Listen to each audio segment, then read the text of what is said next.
The story starts with a boy named Errol sharing a lunch table with his family. His father can't believe how relaxed he looks, admitting he barely slept last night from overthinking what kind of hero class his son might receive. His mother joins in, full of excitement for the big moment, while Errol's younger sister confidently claims her big brother is going to be the star of his entire class. Their mom laughs and adds that with Errol's looks and charm, every girl in town will be chasing after him, sending his sister into a minor panic at the thought of someone snatching him away. But Errol isn't caught up in the hype because deep down, he figures he'll probably end up being just another average kid. In this world, hero classes are divine gifts handed down by a higher power when kids turn 10, giving them access to unique abilities. When the big day arrives, all the kids gather at the church for the blessing ritual, where a priest prepares to start. He places his hand gently on the first boy's forehead, and the kid instantly sees images of flames and hammers, confirming his role as a blacksmith. The then boy races back to his dad, beaming with pride, while the priest moves on through the line.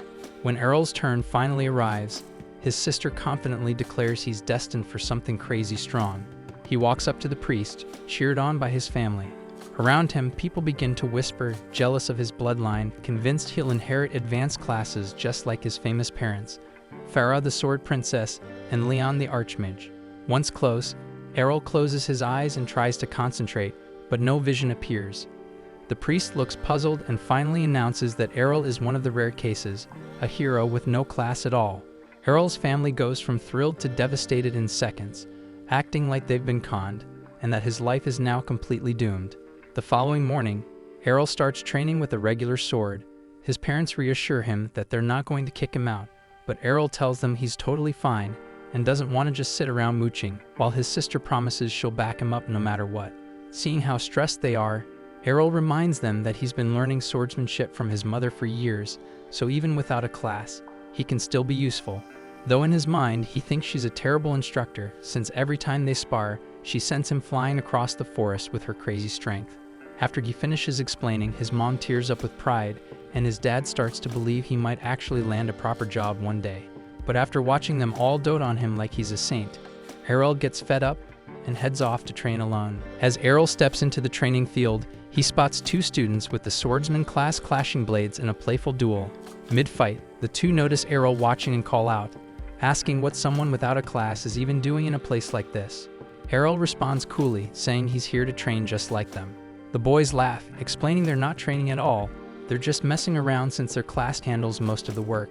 Then with smug grins, they offer to show him just how much their class has improved their swordplay and jump back into sparring. As Errol observes, he can clearly see how fluid and refined their movements are thanks to their class bonus. Curious, he asks if he can spar with one of them. One of the two scoffs at the request, calling it ridiculous for someone like Errol to challenge a class swordsman, but Errol stands firm because he doesn't think he needs a class to prove himself. Slightly offended by the confidence, the boy agrees, saying he'll gladly put him in his place. But before they begin, the boy checks if Errol still has his protection blessing, the passive safety barrier granted to everyone at birth, which slowly recharges as long as they avoid damage. Errol confirms it's fine and reassures him that he's not about to die from a spar and tells him to bring it on. Annoyed by his tone, the swordsman rushes forward and swings hard, only to be stunned when Errol effortlessly redirects the strike.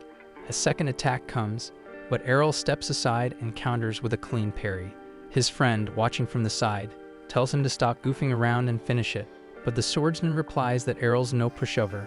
Blow after blow, they clash in a string of parries, until the boy realizes he's not going to win this alone, so he frustratedly calls out to his partner for backup. The second swordsman charges in from behind, but Errol senses the move and sidesteps it just in time. While watching the two stumble over each other and argue, Errol notes that their class clearly doesn't teach teamwork. Seeing the perfect opening, he goes in for the finish. The moment they look up, Errol disappears from view, then reappears under one of them, landing a clean uppercut that drops him flat. As the other tries to strike back, he ends up tripping over his unconscious partner, giving Errol the perfect shot to take him down too. With both opponents lying flat on the ground, Errol calmly declares his victory, but instead of accepting the loss, they start whining, claiming he jumped them when they weren't ready. And as the two boys start asking Errol for a rematch, he agrees without hesitation. But before they can get into it, a boy standing behind cuts through the tension and warns the duo not to be reckless, reminding them that whining about cheap shots won't save them out on real combat. The red-haired boy then glares at them, calling their behavior shameful and a stain on every swordsman out there. One of the two tries to talk back, but his friend nervously hushes him, clearly aware of the redhead's high standing. The redhead approaches Errol directly and asks if he's really the son of Farah, the infamous sword princess. When Errol nods, the boy compliments his form, saying it's clear he learned some proper blade work from his mother. But then he raises his sword and challenges Errol to a serious duel. He says that those two jokers Errol just beat don't count, they're just rookies. And this time he wants to show Errol what the swordsman class actually looks like in action. Off to the side, the two boys whisper to each other, wondering if he's the son of Evans, the village guard captain. The redhead boy confirms it without hesitation, and Errol recalls that Evans used to work closely with his mom on monster hunts. Looking at the redhead now, Errol thinks it's hard to believe he's Evans' son. He's way too pretty to be related to someone that gruff, so he wonders if the kid's gonna turn into a walking wall of muscles like his dad someday. The boy's voice suddenly shakes as he praises his father, calling him a brilliant swordsman and a wise teacher. But it clearly bugs him that Errol's mother stole the title of strongest warrior in the village. Errol picks up on the jealousy right away, and it's obvious the kid's using this duel to settle a personal grudge he has with Errol's mom. When Errol says it out loud, the redhead looks flustered, but asks if Errol honestly believes the same. And Errol smugly affirms that his mother is the strongest person in the village. The red-haired boy doesn't argue, but instead he insists that he's inherited the finest swordsmanship from his father and plans to prove that the Evans family stands above the rest. After cooling down a bit, he explains that he received his swordsman class a year ago and has been training relentlessly under his father ever since, so he believes all that hard work guarantees his victory. But Errol doesn't back down and calmly replies that he's had plenty of guidance from his own powerhouse of a mother, so he's not planning to lose either. Both of them raise their blades as the duel begins, and the red-haired boy lunges in first. Errol meets the blow with a sharp block and counters immediately, and before long, they're caught in a fast-paced back and forth. Watching them go at it, the two boys from earlier are stunned because Errol's keeping up with someone elite, even though he's got no class backing him. While observing the redhead's swings, Errol admits to himself that this guy's definitely on another level compared to the others, but his strikes are fueled more by frustration than focus. Errol bides his time, waiting for a misstep, and goes in the moment he sees an opening. But just then, the redhead unleashes a twin slice technique, knocking Errol straight into a wall. He's surprised Errol was able to block the first slash, but notices that the second hit landed clean. Finally breaking his calm, Errol demands to know what that move was. The boy explains that it's a special swordsman class skill, one that a classless fighter can't fully block. Still, Errol brushes off the pain, convinced that with enough training he can learn how to stop it. Hearing his resolve, the redhead can't help but respect him, praising his stubborn resilience. A few mornings later, Errol is snoring away deep into the day, and his sister sneaks in trying to wake him with a kiss. Just before she leans in, Errol jerks awake and knocks her away with a headbutt. She yelps, insulted, and demands a kiss as compensation while Errol walks out of the room to grab breakfast. Their mom greets him with a smile and dishes out the food, and the whole family sits down to eat. His sister asks if he's off to train again, and when he nods, she gets visibly annoyed, telling him to take a break and just let her support him for once. Errol doesn't respond, gets up silently, and heads out. His sister watches him leave, still wondering why he's been training like a man possessed ever since coming home all banged up. Farah gently reassures her daughter, saying that there's something she doesn't know. She leads her outside, opens a wooden chest, and reveals a pile of shattered swords inside, all broken during Errol's recent training sessions. Her daughter stares, stunned, while Farah looks genuinely proud, happy that her son found new motivation after sparring with those boys. The sight makes his sister smile too, but deep down, she still dreams of building a world where people without classes like Errol aren't treated like outcasts. Her mother listens with a warm expression, clearly moved by her daughter's idealistic heart. Somewhere in the woods, Errol slashes away at a target carved into a tree, then takes a few steps back to prepare another strike, and then releases a clean twin slice move, just like the one the redhead used. Landing the hit perfectly, he nods in approval, feeling proud of the progress he's made. While he thinks getting smacked around by the redhead was actually worth it, a goblin creeps through the brush behind him, club in hand. It leaps out to ambush him, but Errol spins around and drops it instantly with another twin slice. Still pleased with how well the skill works, Errol hears a deep roar echo from behind, so Errol gets ready to head back and report the threat to the village guards, but freezes when he hears someone scream in terror. The voice sounds familiar, and realizing he doesn't have time to waste, Errol grabs his sword and sprints into the woods, telling himself he'll be okay.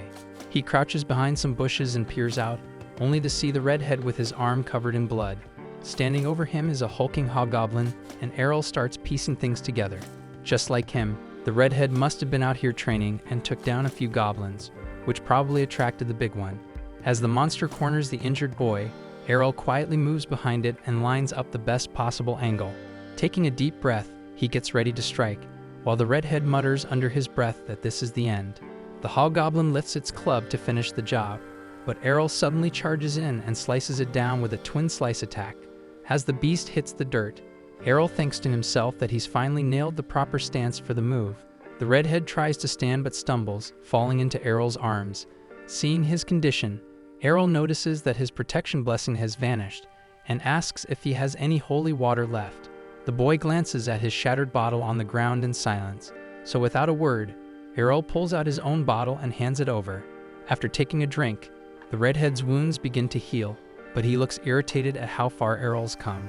Seeing the boy's strength returning, Errol casually asks if he's feeling better, so the redhead thanks him for the water, then demands to know how Errol pulled off such a powerful technique. Errol coolly replies that it's just a basic twin slice, but the redhead pushes back, saying that people without classes shouldn't be able to learn special abilities like that. Errol replies that he pushed himself way past his limits to make it happen. The redhead looks puzzled, so Errol explains how he broke down the rhythm, timing, and movement until it clicked. Then he smirks and says that his biggest training tool was the redhead himself.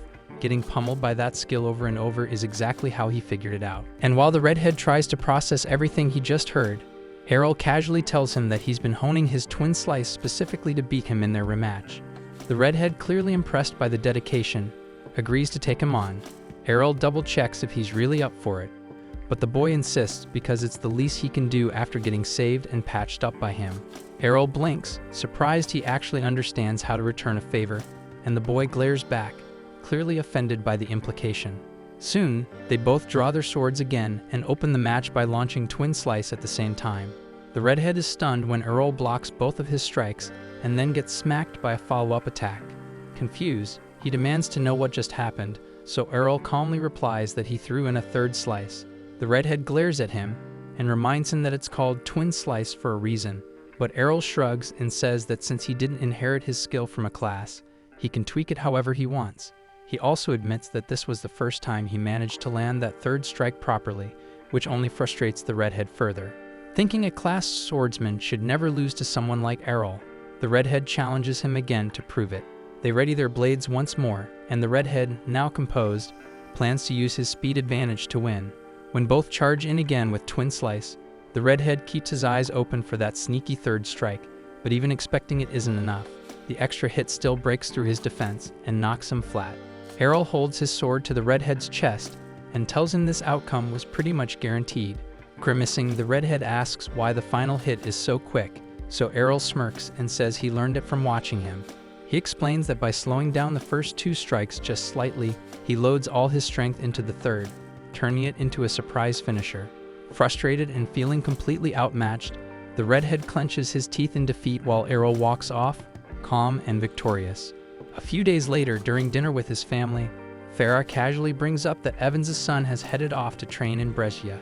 The name catches Errol off guard, and he asks what Brescia is, so his mother explains that it's the legendary city of swords, and she herself trained at one of its top guilds before getting married.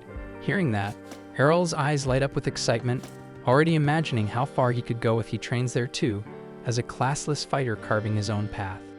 Half a decade later, a more mature Errol travels by carriage toward the city of Brescia. As they roll through a wooded path, the driver turns back to let the group know they'll be arriving shortly after they crest the next hill. One of the female passengers turns to the others and casually asks if they're all bound for the same destination. A rugged warrior with a barbarian build responds with a frosty tone, prompting her to ask what his issue is. He gestures at her skimpy attire with a scowl, and the woman explains that wearing lighter gear improves performance for someone using twin blades like her. The two swordsmen quickly start arguing, tension rising, while the driver chuckles and comments on how strong advanced classes are supposed to be. Suddenly, the carriage grinds to a halt as a swarm of wild orcs blocks the path ahead. The driver challenges the two fighters to show off their skills, but their boldness vanishes in an instant when the Orc King rises. A terrified noblewoman clings to the barbarian boy's arm, but he shoves her aside and bolts. The girl runs too, and the driver, seeing the chaos, also turns to flee. But Errol steps forward without a word and charges straight into the pack of orcs. He begins slicing through them with clean precision, and the driver spots him using a blink dash technique. Yet as the monsters close in from all sides, the driver figures there's no way Errol makes it out. Then in a blur, Errol spins like a cyclone and cuts down the entire horde. While everyone stares in disbelief, the driver immediately recognizes the move. It's Blade Dance, the iconic ability of the legendary Sword Princess. He's baffled and wonders how Errol can use that, because it's supposed to be exclusive to female classes. Right in front of him, Errol dodges the Orc King's massive weapon, flips over him mid-air, and plunges his sword deep into the monster's skull, dropping it instantly. Once it's over, Errol calmly walks back and tells the driver to continue toward Brescia. When he mentions he's heading there to grow stronger, the driver can't believe what he's hearing, saying Errol's already ridiculously powerful. Then an excited young man asks Errol what class he belongs to, and everyone is stunned when he says he doesn't have one at all. We then flash back 5 years earlier, when Errol showed his mom the twin slice technique he'd picked up from the red-haired swordswoman. She thought she was dreaming, but Errol explained that he'd been learning combat skills even without a class. Then he asked her to teach him the Sword Princess techniques before heading off to train in Brescia, and his mother gets overwhelmed with pride and immediately starts bragging to everyone in the family about her son's impossible talent. Errol's dream comes to an abrupt stop when the carriage driver shakes him awake, announcing their arrival in Brescia. As Errol steps out, he notices swordsmen all around, many of them wielding the aura of seasoned veterans. Curious, he asks the driver about his class, but the man plays it off, claiming he's just a regular man. Errol doesn't buy it, pointing out how accurately the driver recognized his sword abilities, so clearly he's got skills. Cornered, the man admits he's actually a high-ranking holy knight. Errol then asks why someone like him is chauffeuring carriages, and the driver explains that whenever he grows weary of battle, he takes a break from combat by doing something simple, like driving passengers around. Errol nods, appreciating the idea of taking time off from constant training. The driver then recommends that he join a sword guild as a starting point.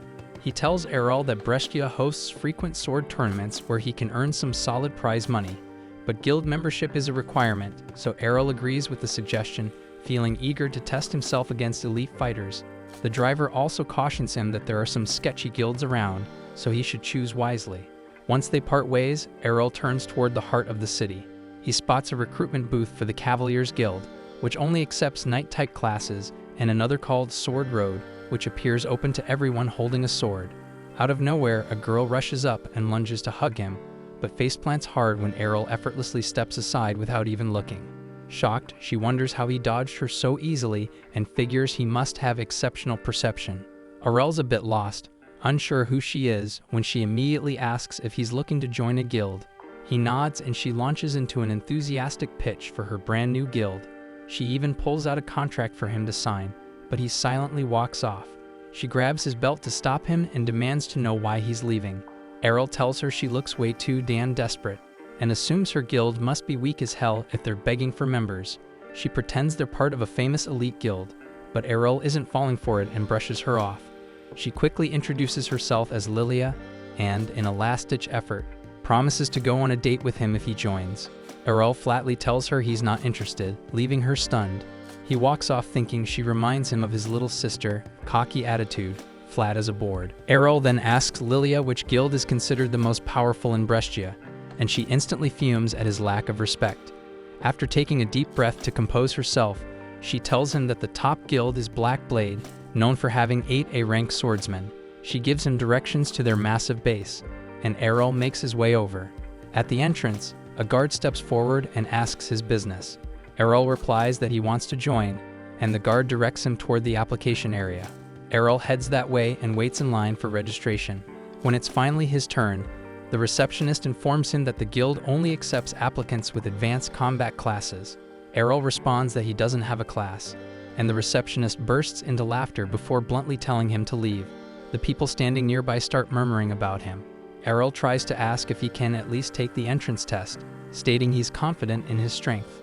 But the receptionist refuses, insisting the rules can't be bent. Just then, several A-rank swordsmen walk in, lighting up the room, but Errol decides not to waste his time and walks out. He tries approaching other guilds throughout the city, but none of them are willing to give him a shot.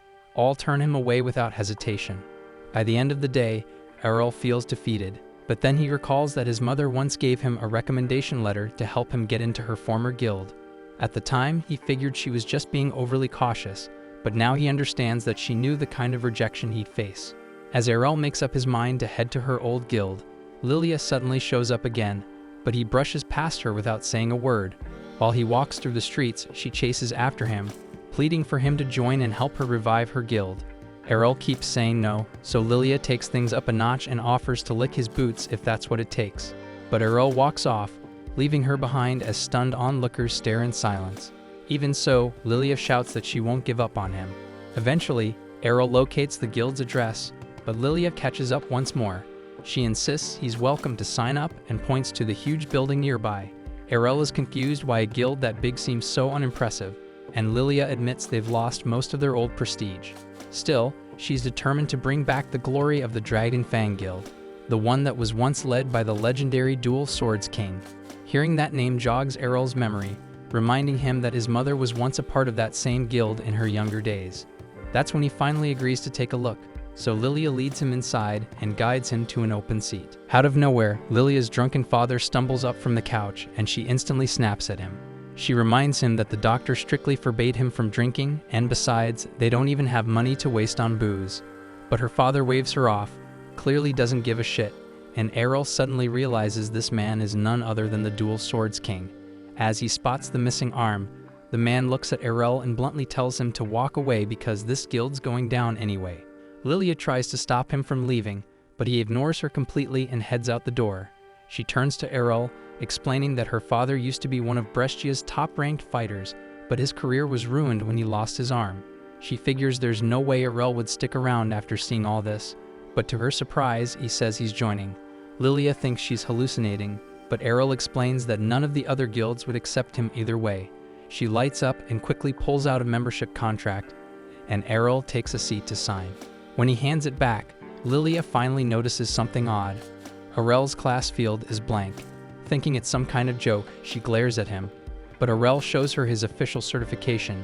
She examines it closely, then calmly stands up, draws her sword, and threatens to give him the deceased class herself if he doesn't get out of her guild right now. Errol asks why she's reacting like this, and Lilia shouts that she needs real swordsmen on her team. Remembering how Errol embarrassed her earlier, Lilia fumes furiously that she got humiliated by someone with no class at all. That's when a woman named Reiner walks into the room, and Lilia immediately throws herself into her arms, whining that some fraud without a class tried to trick her. But Reiner freezes, and she recognizes Errol right away. Errol's confused and asks how she knows him. Reiner smiles and says they're actually from the same village. She reminds him they used to spar when they were kids, but Errol still draws a blank. Then she says they crossed paths again 5 years ago, and Errol replies that he would remembered someone as gorgeous as her. Reiner's face goes red as a pepper, and that's when Errol finally remembers fighting a red-haired boy. Reiner laughs and reveals she's the daughter and only child of Captain Evans. Errol apologizes for not recognizing her sooner, and Reiner says it's fine, guessing her long hair probably threw him off. Thinking to himself that it wasn't her hair that changed, while his eyes drift toward her big melon. Just then, Lilia turns to Reiner and asks if this is the same classless kid who beat her. When Reiner nods, Lilia is stunned to realize it was him. Reiner's still a little sore about the past, says she's way stronger now and challenges Errol to a rematch, just like old times. The girls then escort Errol to the guild's training grounds, where Lilia can't believe Reiner is serious about dueling a guy with no class. But Reiner insists that Errol's strength is real, and she's determined to prove she can surpass him. Once they step into the arena, Lilia takes the role of referee and announces the start of the match.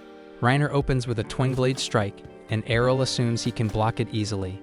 But to his surprise, her attack slices clean through his attack and lands a hit on his body. Confused, Errol wonders how she managed to break his attack. Reiner lowers her massive sword and explains that it's 5 times heavier than a normal blade, meaning he can't parry it using the same move. She adds that her brute swordsman class multiplies her attack power, leaving Errol shocked as he braces himself for the next strike. He compliments her growth while defending against her relentless flurry of blows. Realizing he can't keep clashing head-on, Errol retreats a few steps, admitting that he'll lose if he keeps this up. He's puzzled why Rainer is revealing all her advantages mid-fight, but she says it's worth it if it helps her finally beat him. Errol warns her that her speed won't be enough to land a hit, and she charges forward to prove him wrong.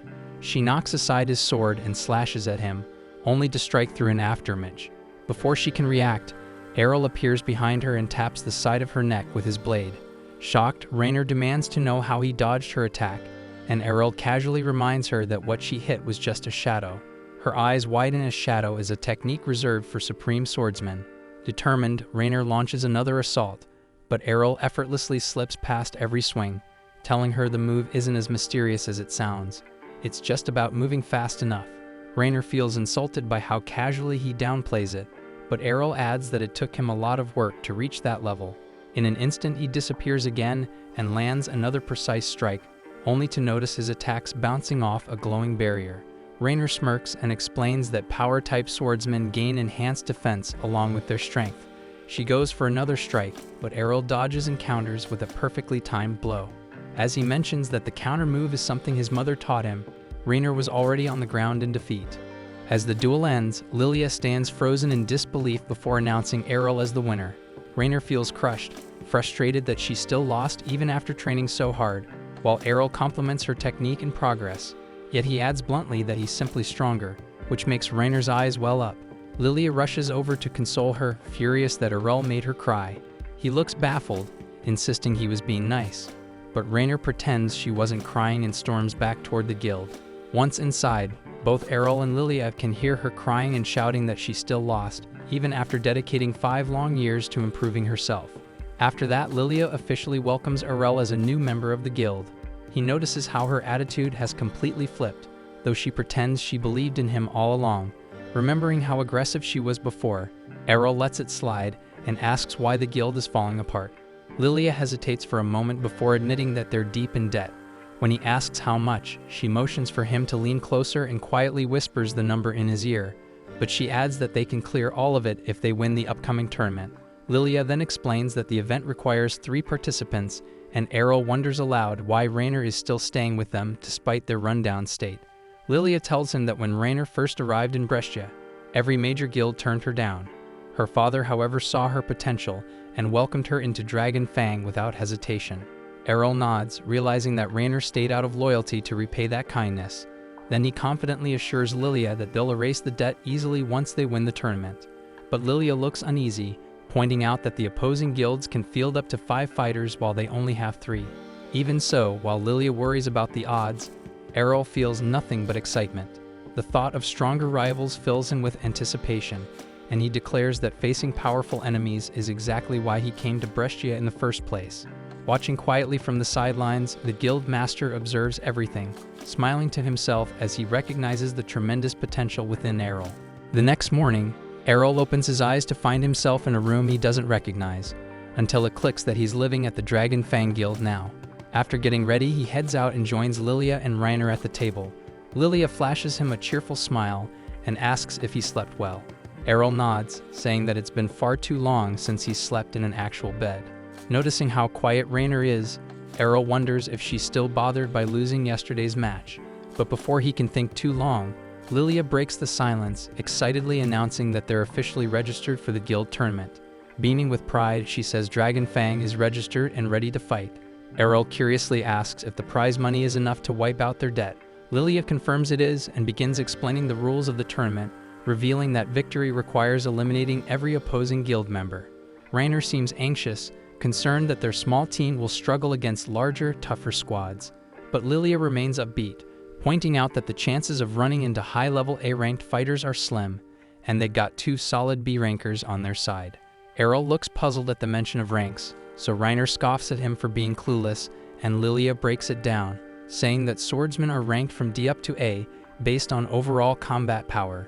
She also mentions that only 20 people in all of Brescia hold the A rank, and that both she and Rainer are classified as B rank. And even though Errol beat Rainer, Lilia doesn't believe he's A rank, since the jump in strength between B and A is massive. All of a sudden, she remembers the matchups for the tournament are about to be revealed, and she rushes off to check. As Lilia heads out, Rainer stands up too, and Errol asks where she's going. When she says she's heading out to train, Errol confirms she's a power bladesman and asks if she has any other abilities tied to that class. She tells him about a skill called Guts, which boosts her defense barrier significantly. Eager to learn it, Errol stands up and grabs Rainer's hands. Rainer blushes, thinking he's about to flirt, but then he calmly asks her to beat him up using her sheathed blade. Errol tells her this will bring them closer, but Rainer gets flustered and says she's not into that freaking kind of relationship. Errol quickly explains that he's not trying to be weird. He just wants to understand how her gut skill works. Since the ability strengthens a person's resilience under pressure, he figures the fastest way to learn it is by letting her hit him over and over again. Rainer then reminds Errol that divine blessings can't simply be copied, and that her abilities were granted, not taught. But Errol brings up how he was able to learn both Twin Slice and Shadow, leaving her momentarily speechless. Without saying more, she leads him to the training field, where Errol asks to borrow her heavy sword. Rainer doubts he can even lift it, but her eyes widen in shock as he effortlessly draws it. Errol calmly tells her that it's thanks to the endless hours of training he's poured in, and he's confident he can master the Guts ability too. That's when Rainer finally acknowledges his determination. She agrees to help him learn, warning that she won't be holding back. Errol feels genuinely lucky to have such a powerful ally from his hometown. Blushing from his words, Rainer raises her blade, and their special training begins. Not long after, Lilia comes bursting in, completely panicked over the tournament matchups. She's in tears when she announces that their very first opponent is Black Blade, the most elite guild in all of Brescia. Knowing that their captain Jorg is a total monster with no sense of mercy, Lilia fears he'll show no restraint in crushing them. Still, she decides they'll face fate head-on and give it their all. Then when Lilia finally notices Rainer hammering down on Errol, she assumes they're having a falling out. Rainer explains it's just intense training, but Lilia remains convinced Rainer is venting her anger on him. Covered in bruises, Errol staggers up and complains that he's starving, but Lilia tells him to drink some holy water first to recover. As the days pass, the tournament day finally arrives. Errol is blown away by the enormous coliseum and the roaring crowd filling the seats. He then overhears some spectators chatting nearby, and they're excited to see two big guilds clash. But their money's on Black Blade, since nobody expects anything from the rundown Dragon Fang. Lilia grits her teeth, ready to snap, but Rainer stops her before she can cause a scene. Errol is surprised there's gambling going on, and Lilia suddenly grins darkly as she sees their odds are set at 20-1. Errol seems impressed by the number, but Lilia reminds him that it just means everyone expects them to get destroyed. Still, she thinks the outrageous odds are the perfect chance to make some quick money if they pull off a miracle and win. Knowing full well they're doomed if they lose anyway, Lilia confesses she went all in. She mortgaged her home and bet every last coin they had on Dragon Fang. Rainer nervously points out that they're more likely to lose, but Lilia shrugs, saying it's not like things can get any worse. Out of nowhere, Jorg approaches and commends Lilia for defending her father's guild with such fire. He casually asks about the mysterious classless fighter she brought in, and Lilia immediately suspects he's being sarcastic. With a fake tone of concern, Jorg says it saddens him to see his old rival guild in decline. Then with a smirk, he claims he personally arranged their matchup because the crowd would love a battle between the former strongest and the current strongest guild. He even says he did her a favor, letting her profit off the betting odds. But Jorg can't hold back his laugh, knowing there's no way she'll defeat the elite team he personally handpicked. When Lilia firmly declares they'll win anyway, Jorg walks off, leaving her boiling with rage. Errol watches quietly, seeing right through Jorg's manipulative charm and empty compliments. Later, as the match time approaches, the announcer hypes up the event, and the audience explodes with excitement. Errol observes that Jorg himself won't be participating and wonders if the guild master is showing mercy. Lilia quickly shuts that down, reminding him that Jorg's members are all A-rankers, and Rainer agrees that they're definitely not pulling any punches.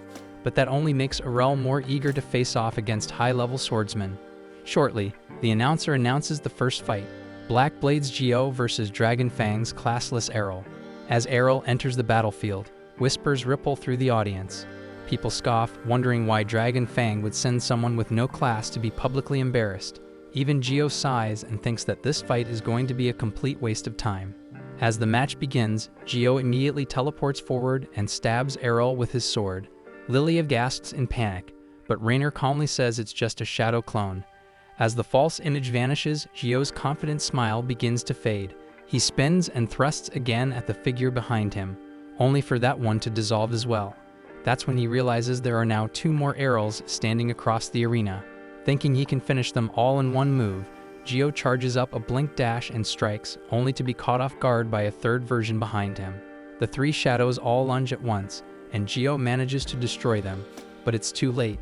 The real Errol emerges from beneath him and lands a clean hit, dropping Gio in a single blow. Crumpled on the ground, Gio struggles to understand how Errol summoned 3 illusions at once, but Errol casually explains that his mother can create 5 shadows without breaking a sweat. With the match over, the announcer calls Errol the winner, and the crowd erupts into cheers. Lilia jumps up, celebrating, while Rainer stares in disbelief that Errol just crushed an A-rank swordsman like it was nothing. As the medics carry Gio off the field, Errol reflects on how clean Gio's critical attack was and thinks that he still has a long way to go before he can replicate this skill. At the same time, the audience is left stunned, unable to believe that someone without a class could outperform an elite swordsman. As Jorg watches from a distance, silently clenching his jaw, the next round begins. Black Blade's second fighter lunges forward, slashing at Errol, but he deflects each strike with ease. Without hesitation, Errol counters with a flawless twin slice, cutting his opponent down and securing another swift win. In the following bout, Errol faces an agile fighter wielding a dagger for close-range combat, but before the man can react, Errol vanishes like a phantom and reappears behind him, knocking him out cold. Even Rainer and Lilia are caught off guard because he's just scored 3 victories in a row. Rainer turns to Lilia and asks why she isn't stepping in to fight yet. Lilia, knowing full well she'd stand no chance, decides to focus on cheering instead. She gets Rainer to join in, and they both watch as Errol takes on his next challenger, a heavily armored shield user. Errol dodges every strike with precision while his opponent glares, accusing him of lying about being classless. Errol compliments the man's techniques, saying he'll need to wear him down over time since breaking through his defenses head-on isn't an option. But the shield bearer scoffs, insisting someone with no class shouldn't even be able to fight him at all. Errol responds that everything he has came through relentless effort. The shield fighter dismisses that, saying effort alone can't compete with the power granted by classes. He then fakes a sword swing and rushes in with a shield bash instead, but Errol sees right through it and counters mid-move using his newly learned foresight ability. The parry knocks the shield out of the man's grasp, stunning him. He wonders if Errol picked up the technique by watching his previous opponent.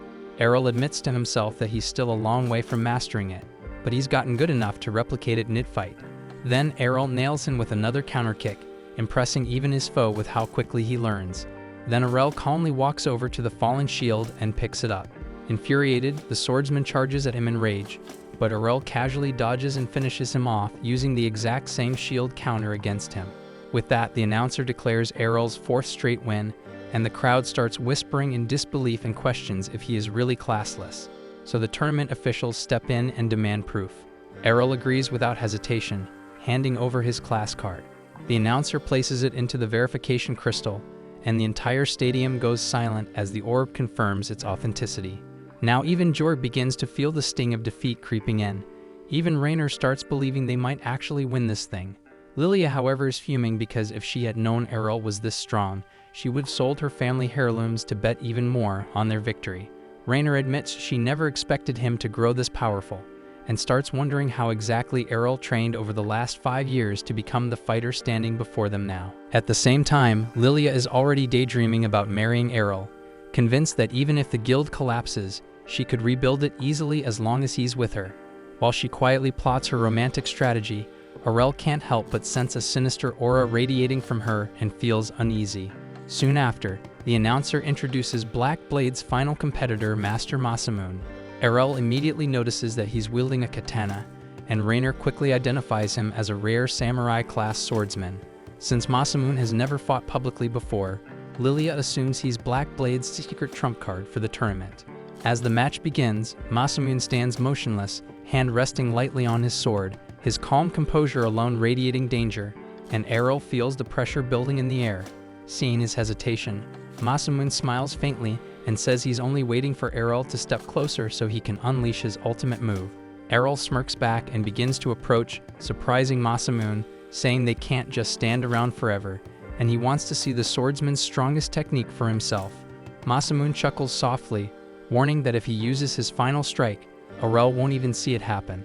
But Errol, confident in his own speed, keeps moving forward. He notes that Masamune's blade is still sheathed and guesses that he'll release everything in a single decisive draw. Errol considers using his shadow technique, but decides it's pointless because Masamune's focus is too sharp for illusions.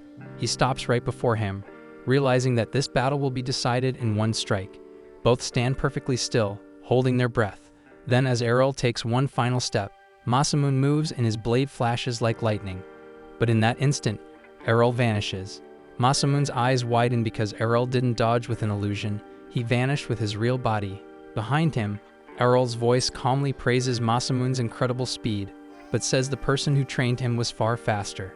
Then Errol unleashes Piercing Tempest, the Sword Princess's signature finisher, striking Masamune with a storm of slashes that sends him crashing to the ground.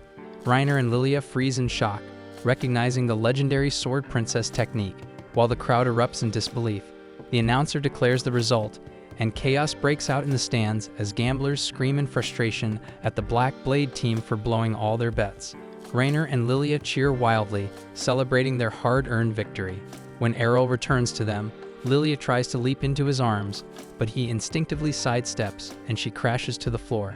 He apologizes, saying it was just a habit he developed dodging his younger sister's surprise hugs.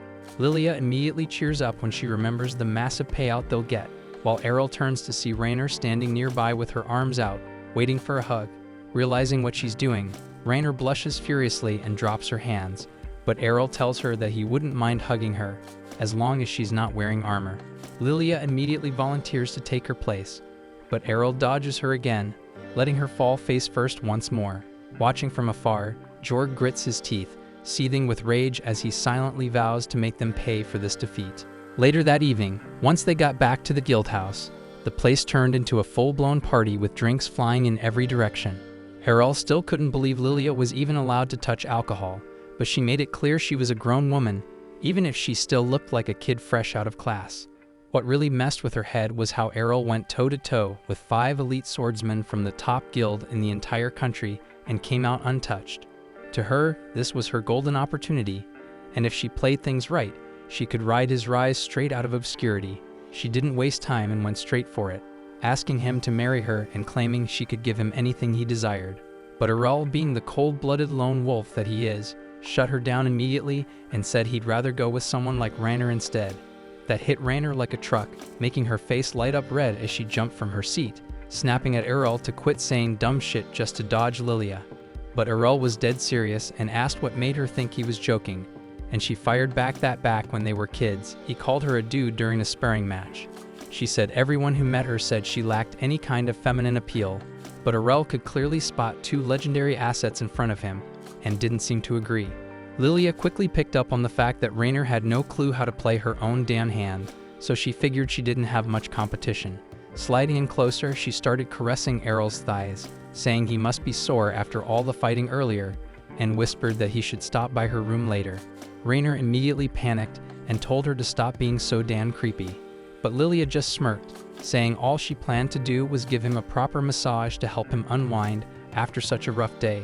To her surprise, Errol replied that he'd much rather get one from Reiner instead.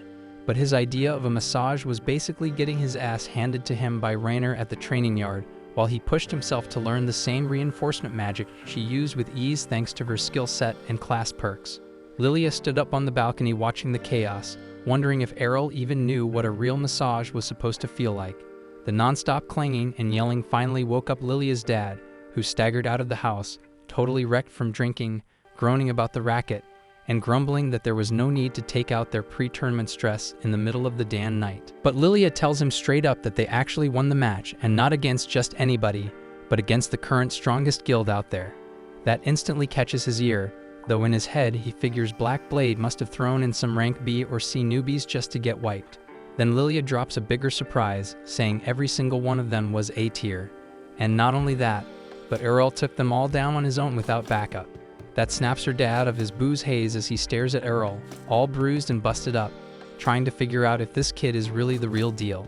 Lilia adds she made a stack of bets, and since Errol wiped the floor with the enemy team, she hit the big time. Now they're not just out of debt, they got more than enough to keep the guild running.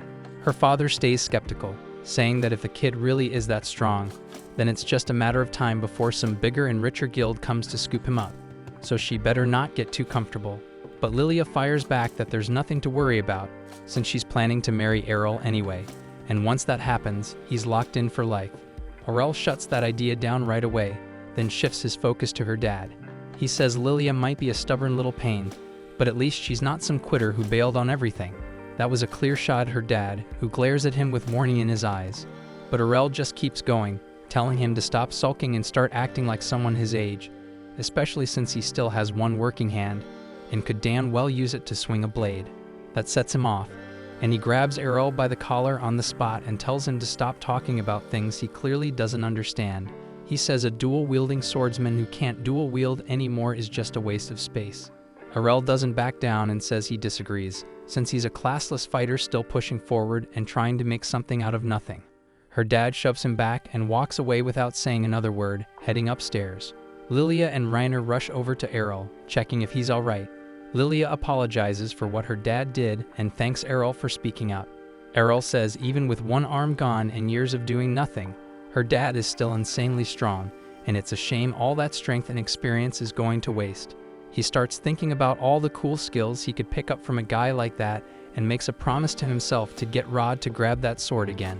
Lilia hears him talking about learning and casually brings up the dungeons under the city as a good place to start. Errol doesn't have the slightest clue what a dungeon is, so Reiner steps in and explains that dungeons are underground caverns crawling with monsters, usually spawning in the hundreds, and packed with deadly traps. It's one of the best spots to rack up combat experience, sharpen new techniques, and level up fast, especially with the Sword God Cup coming up. Aurel clearly has no idea what she's on about, so she breaks it down further. Every year, the city throws a massive tournament where the top swordsmen from across the country show up to prove who really sits at the top. Without wasting time, Lilia whips out a registration form and tells Errol to fill it if he wants in. But right in front of her, to Reiner's total shock, he tears it clean in half. Reiner looks stunned and asks if he's seriously skipping the contest, but Errol says Lilia tried to slip one past him and had handed him a damn marriage certificate instead. Lilia laughs it off, saying she was just messing around and wanted to see how far she could push it. But Errol's had enough of playing nice, and he grabs her from behind and locks her in a rear naked choke just to teach her a lesson. By the time morning rolls in, Errol wakes up with Lilia trying to launch some kind of sweet ambush, but he reacts fast, dodges her, and ties her to the bed before heading out like nothing happened. Later that same day, the whole crew heads toward the dungeon grounds, where Lilia starts explaining the basics. Every adventurer stands on a teleportation circle, which lets them jump to a dungeon floor they've already been to, and you can't skip ahead to new levels unless you've physically been there before. Lilia brags she's made it to level 12, while Reiner has hit floor 14. Errol decides on the spot to head straight to the 14th floor with Reiner, but Lilia cuts in and says it doesn't work that way. Unless he's been to a level himself, the circle won't let him teleport there. That was a letdown since Errol wanted to jump into the deep end and fight the strongest monsters right away. Lilia tells him to chill, saying she knows a shortcut that can take them down to the lower floors pretty fast. Everyone agrees to the plan, but Lilia tries to peel Errol off from the group, saying Reiner can continue her own floor 14 run and that Errol doesn't need two guides. She grabs his arm and starts pulling him aside, but Errol's not that easy to trick. He shuts her down and tells Reiner to come with them anyway. They step onto the first floor and get ambushed right away by two armored knights. Errol draws his blade and locks into combat with one of them, while Reiner handles the second. He quickly notices that even with their bulky gear, the knights move with surprising speed, though it's still manageable. Using a quick burst of movement, he dashes in and slices through the knight's neck. But instead of falling, the armor keeps moving, revealing that it's completely hollow and being powered by the dungeon's own mana. Even headless, the thing doesn't stop. Reiner mentions that they don't feel pain and have no clear weak spot, so Errol switches tactics and goes for the legs, and the moment he strikes, the knight collapses to the floor. Reiner finishes her fight too and warns that these enemies will regenerate, so they should keep moving. Before pushing forward, Errol asks Lilia what her class is. She proudly says she's a fencer and offers to teach him anything he wants, whether it's in the training arena or in bed. but Errol turns her down again and walks off without saying more. Just before they reach the second floor, they hear a voice crying for help behind a nearby door. As they approach, they find a man drenched in blood, kneeling on the floor and begging them to save him. Rainer suggests taking him to the surface, but he refuses, claiming his teammates are still trapped inside after triggering a trap. He pleads for their help, and Lilia instantly asks how much he's offering. To her surprise, he actually hands over a decent amount of cash from his gambling winnings. Still, something about the guy doesn't sit right with Errol. Walking behind him, Errol watches closely. From his own experience, anyone bleeding that badly wouldn't even be able to sit up without holy water, let alone walk all the way back here. He realizes the blood and wounds are completely fake, but he keeps it to himself, thinking this might turn into something more entertaining. The man leads them into a hidden chamber where they spot a long trail of blood and a small puddle in the center, with a single gold coin placed neatly in the middle. Lilia's eyes light up the second she sees the coin. As she reaches for it, a teleportation circle activates beneath their feet. Rainer catches on that they've walked straight into a trap, while the man smirks and admits he got paid well to set it up. What he didn't expect was for the magic circle to drag him along too. They'd all reappear on a floor none of them recognize, not even Rainer, which means it's deeper than the 14th level. But so far no enemies have shown up. The man who faked his injuries was now trembling uncontrollably, his voice cracking as he muttered that they'd somehow stumbled onto the dungeon's final floor, the one said to house the advanced sword god. Right then, a knight clad in rainbow-colored enchanted armor appeared before them.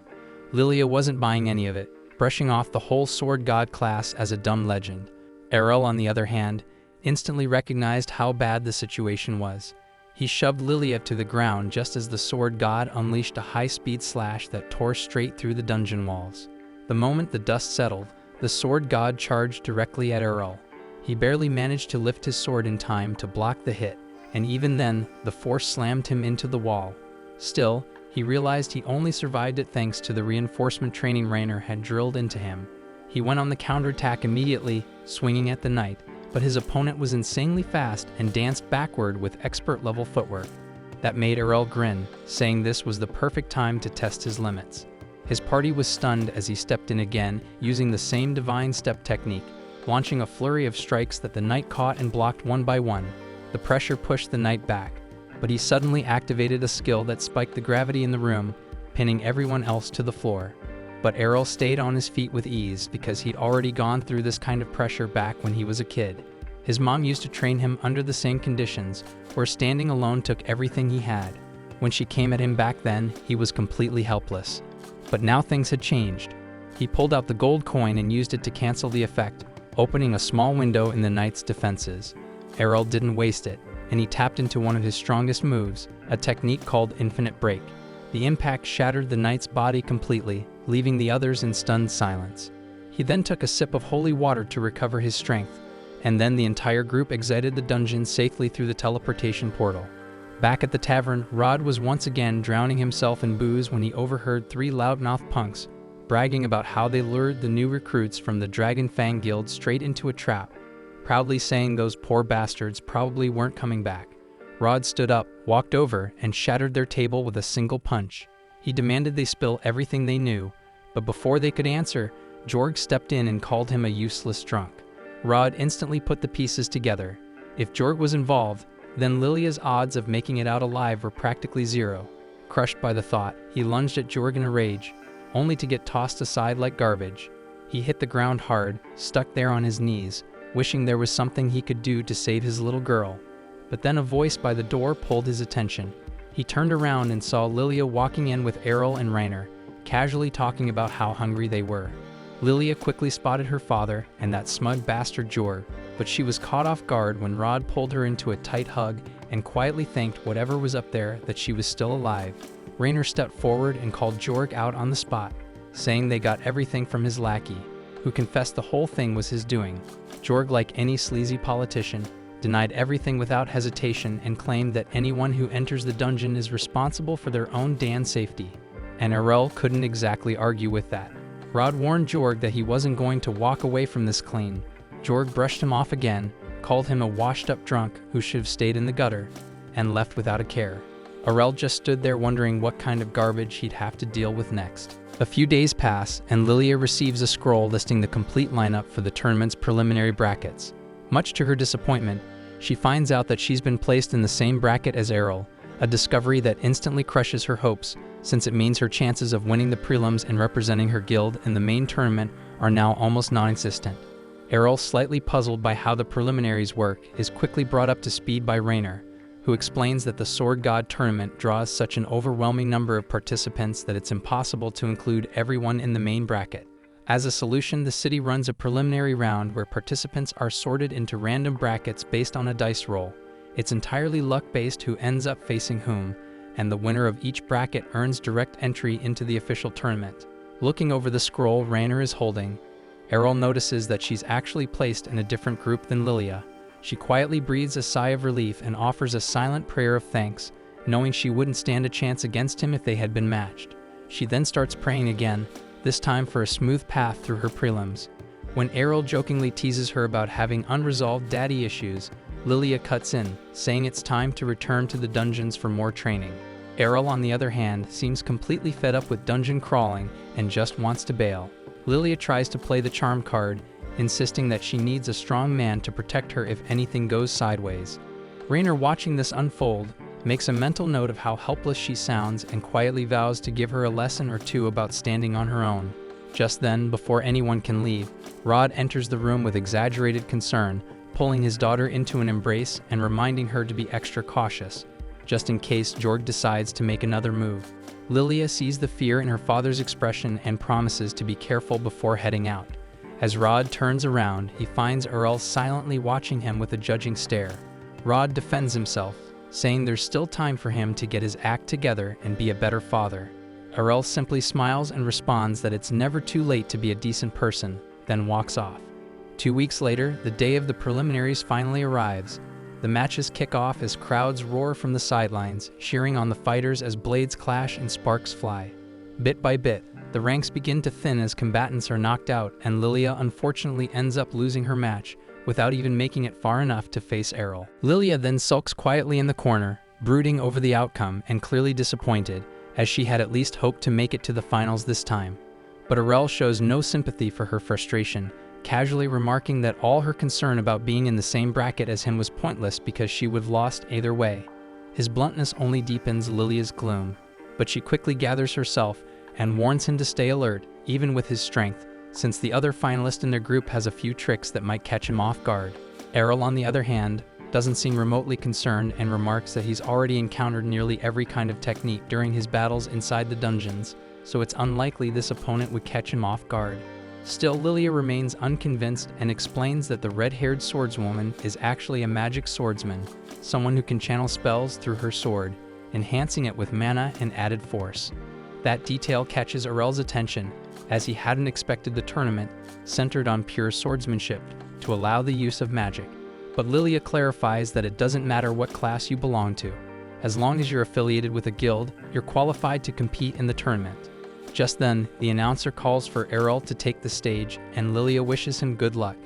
He makes his way into the arena and comes face to face with the red-haired girl, who bluntly declares that she's a magic swordsman, and that her class is fully recognized in the tournament.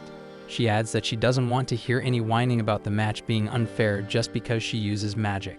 Errol calmly responds that he has no complaints. Whoever fights best deserves the win. With that, the announcer signals the start of the match, and the red-haired swordswoman immediately launches a series of fireballs at him. Errol moves with precision, dodging each blast like he's in a scene from The Matrix, deflecting a few and slicing through others mid-air. She continues the relentless assault, her mana seemingly endless, but Errol maneuvers through the barrage and manages to close the distance between them. He strikes with intent, aiming to end it quickly, but she blocks just in time and counters with another fireball, forcing him to retreat. As the duel continues, Errol begins to analyze her rhythm and notes aloud that it must be convenient to switch so easily between long-range and close-quarters combat. She smugly replies that her talents are natural, and someone like him without a class could never hope to match her. But Errol fires back, pointing out that while she dabbles in both styles, she has yet to truly master either one. That really sets her off, and she furiously vows to make him eat his words. She channels her magic into her sword, igniting it in flames, and proudly declares that only a true magic swordsman can wield a weapon like this. With that, she swings the flaming blade, sending a wave of fire trailing toward Errol, who calmly steps aside and cuts right through it.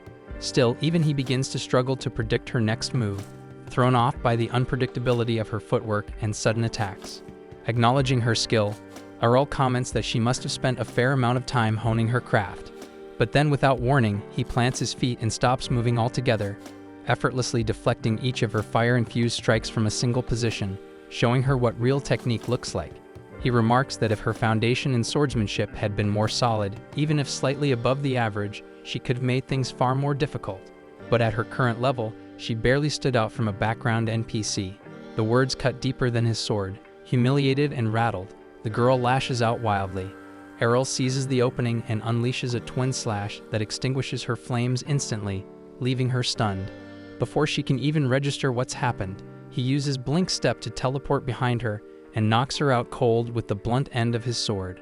The arena erupts in applause as the judges officially declare Errol the victor of the fourth bracket. But while the crowd cheers, Errol is already deep in thought, wondering how he can replicate and refine the techniques she just used against him. A few days later, the final tournament is about to begin. Lilia returns to the guild house and tries to wake her father, insisting he join her to watch the event and cheer for both Errol and Rainer, who each won their respective blocks and earned a spot in the main tournament. Without even opening his eyes, her father tells her to go on her own because he isn't interested. Trying to provoke him, Lilia accuses him of being too scared to face Jorg. That gets a reaction as Rod snaps back, insisting he's not afraid of Jorg, but his anger quickly fades and for a moment he lowers his guard. In a rare display of honesty, he tells her that he picked up his sword again yesterday and realized just how rusty he's become. So rusty in fact that he doubts whether he could even win the Sword God tournament anymore. Lilia is instantly furious, reminding him that she didn't even qualify for the prelims, so hearing a man who still could make the finals calling himself rusty is beyond insulting. She tells him to take a good look around. Most swordsmen train their entire lives and still don't make it past the first round, while he still has what it takes to stand among the top. Eventually, Rod agrees to come along, and as they make their way to the stadium, his thoughts drift back to the days when he trained Rainer, back when he still had both arms, before becoming the one-armed relic he is now. He reflects on those memories with quiet warmth and finds himself wondering how Rainer will fare today. After all, she's his oldest student at this point, and he feels a deep connection to her progress. Meanwhile, inside the tournament grounds, Rainer appears to be on edge, her leg jittering nervously as she stares at the floor. She suddenly jumps in surprise when Errol appears beside her, asking whether she's afraid they'll end up facing each other right off the bat. The question snaps her out of her anxious thoughts, and she instinctively tries to punch him, but Errol catches her fist mid-air just as the judges announce the opening match. Jorg, the reigning champion, will face Errol, the mysterious classless swordsman who's shocked everyone with his undefeated run so far. Errol rises to head to the arena, and Rainer gently grabs his hand to wish him luck. Errol then steps onto the battlefield, and from the stands, Lilia yells out, cheering him on with a crude but heartfelt battle cry, telling him to crush Jorg and shred him into 64 pieces. But the moment Errol spots Jorg emerging from the opposite side of the arena, something immediately feels off, and his instincts go on high alert. Jorg's eyes are glowing purple, a sharp fang protrudes from his mouth, and a single twisted horn juts from his head, so he looks like he's been possessed by something demonic. Errol's senses flare as he realizes this isn't going to be a normal fight, but it's Rod who puts the pieces together first. The moment he sees the weapon Jorg is wielding, he shouts out a warning to Errol, ordering him to stay back. The sword in Jorg's hand is not just any blade, it holds a powerful demon sealed within. Jorg speaks, but even his voice has changed, deeper and distorted, as he calmly admits he didn't expect anyone to recognize what he's become. Lilia, clearly unsettled, doesn't understand that Jorg should know exactly who Rod is, but Rod explains that this isn't Jorg speaking anymore. The demon inside the sword has taken over completely, which means Jorg no longer has control over his actions. Rod also reveals that the weapon is in fact the original sword once used by the sword deity to defeat the Demon King. However, before his death, the Demon King cursed the blade, tainting it so severely that it was supposed to be sealed away forever in the royal vault. The demon grins, stating that although he was sealed away for centuries, he remained patient, waiting for the day someone would come along to set him free and claim his power. And that day finally came with Jorg. With a voice that echoes across the stadium, he declares his identity to all present. He is Gelda, the destroyer of mankind. The announcement sends a chill through the crowd, and even Reiner rushes outside, wide-eyed. She admits she always believed Gelda was just a legend, a bedtime horror story to frighten children. The demon who, according to myth, had the power to wipe out the entire world. Panic breaks out instantly as people in the crowd recognize the name and scramble in terror, triggering a full-blown stampede. But Gelda delights in the chaos. The sound of terrified humans fleeing for their lives is music to his ears, and he's not about to let the show end so quickly. He conjures a massive magic circle beneath his feet, and in an instant, the entire stadium is sealed within a dome of swirling magical energy, trapping everyone inside. He cackles at the unfolding nightmare, savoring the fear as he declares he'll slaughter them all for his own amusement. But to his surprise, Errol doesn't flinch, and he remains exactly where he is, sword already drawn. Gelda mocks him, warning him to run while he still can. But Errol calmly replies that he has no intention of fleeing, because if the demon has been defeated once before, then it means he can be defeated again.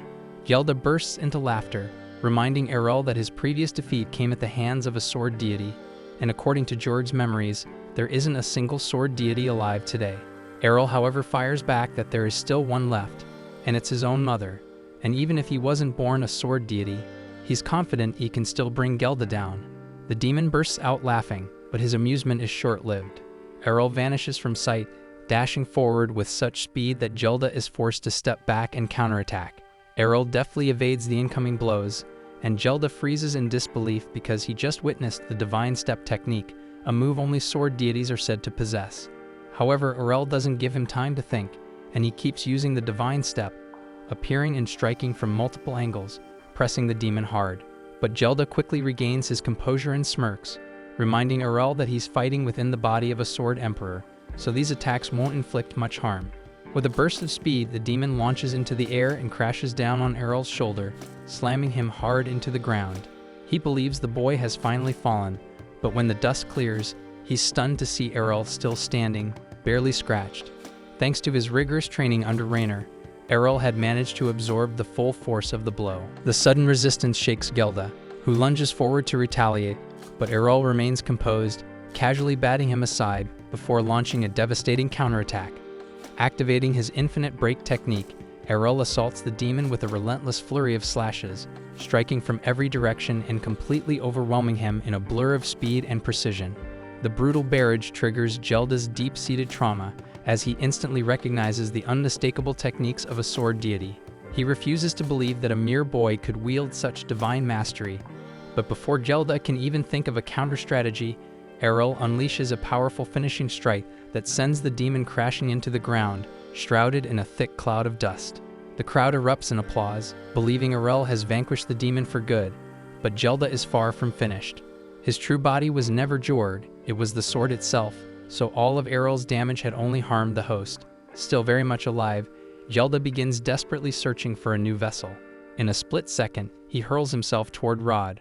Reacting instantly, Errol shoves Reiner out of harm's way while Rod steps forward, placing himself between the demon and his daughter. As the dust settles, a chilling scene emerges, and we see Rod standing motionless, the cursed sword in his hand, and its blade now pressed against Lilia's throat. Errol clenches his jaw, furious with himself for overlooking the sword. He now realizes that he should have targeted the blade, not Jord's body, but it's too late. Gelda snarls a threat, warning Errol that if he so much as flinches, Lilia dies. But Errol moves freely, defying him, and tells him plainly that he can't kill her. Reiner is stunned, unable to understand why he's provoking a demon. But when Gelda tries to force Rod's hand to strike Lilia, it doesn't move. So Errol explains that Rod's will is far stronger than Jord's ever was, so possessing him won't be so simple. Rod suddenly thrusts the sword into the ground, releasing Lilia from its grip. Gelda tries to fight back, attempting to regain control, but Rod doesn't give in. With a force of will that shocks even the demon, he rips himself free from Gelda's influence and hurls the cursed sword toward Errol. Without hesitation, Errol cuts it cleanly in mid-air, reducing it to nothing but dust, ending the demon for good. Later at the guild, we see that Rod had reignited his fire for swordsmanship, and thanks to the spotlight Errol had brought to the guild, a flood of fresh recruits had poured in, all desperate to be trained.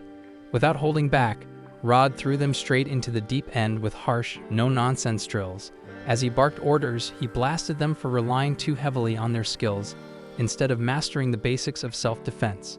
The trainees, beaten down and drenched in sweat, beg him for mercy, swearing they couldn't take another minute of his relentless beatdown. At the same time, one of the trainees is crouched behind a nearby wall, trying to avoid the chaos, when Lilia happens to catch sight of him. She questions why he's slacking off when everyone else is supposed to be training, but he confesses that Rod is just too intense, and he needed to catch his breath. Lilia acknowledges that her father has definitely become more passionate about swordsmanship ever since he met Errol.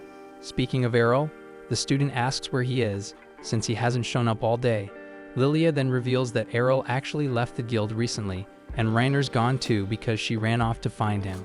Lilia has been holding it together until now, but the moment she says it out loud, her emotions catch up with her, and she breaks down in tears, feeling it's unfair that Errol would leave her behind without saying anything. As for Errol, he's currently on his way back to his hometown. During the ride, the driver is shocked to learn that Errol managed to win the Sword God Cup during his short time in the city. He asks if Errol is really okay with leaving now, right at the peak of his fame, but Errol explains there's nothing left for him to gain by staying because he's learned everything he could, and what matters now is returning home, where he finally intends to put all his skills to the test. Because this time, with everything he's gained, he might actually be able to defeat his mom. Back in Errol's hometown, his mother is in the garden, casually picking flowers when Errol tries to sneak up on her. But before he even gets close, she calls him out without turning around. She welcomes him back warmly and remarks that he's definitely grown stronger, especially since she didn't notice his presence until he was practically right behind her.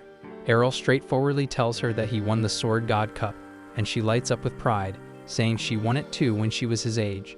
And just as Errol is about to ask for a duel to test how far he's come, she suddenly flashes forward and appears directly in front of him before he can react. It's just a playful move, but Errol realizes that if she'd been holding a sword instead of a flower, he might have been in serious danger, and that's exactly why he wants to test himself against her. She says she'd be happy to spar with him, but if they do it here, they'll probably end up demolishing the house.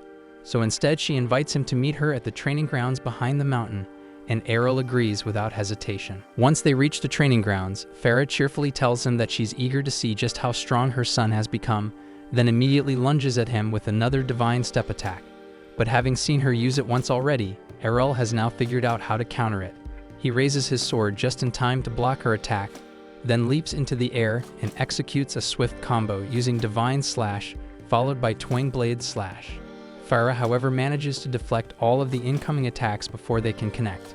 She's genuinely impressed that Errol was able to improvise a way to merge two techniques so fluidly. When Errol asks which skill she used to block him, since he's never seen it before, she calmly tells him she wasn't using a skill at all. By observing Errol, Farah learned not to depend too heavily on techniques herself, explaining that she was simply countering with regular sword swings. At the same time in town, the villagers suddenly hear a series of loud booms echoing from the forest. Everyone panics, fearing it could be a powerful monster, but it's actually just Errol and Farah clashing at full power. Farah attempts to use Divine Presence to slow Errol down, but it no longer works because he's already mastered it, rendering its effects useless. Farah is impressed by how far he's progressed, and she tells him it's time for her to stop holding back. Errol replies that he's about to do the same, and the two charge forward, striking each other simultaneously with infinite break. At the same time, Rainer has just returned to town as well, but notices there's no one around and wonders if it might have something to do with all the noise coming from the forest. Still, she doesn't care about that right now because she only wants to see Errol again.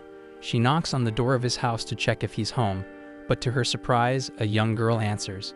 Rainer assumes this must be Errol's younger sister Mira, and kindly asks if Errol is around. However, after one quick glance at Rainer's two bombshells, Mira immediately grows jealous and calls her a cow before trying to slam the door shut to blow them up. Rainer is left completely confused, unsure why she keeps getting called a freaking cow.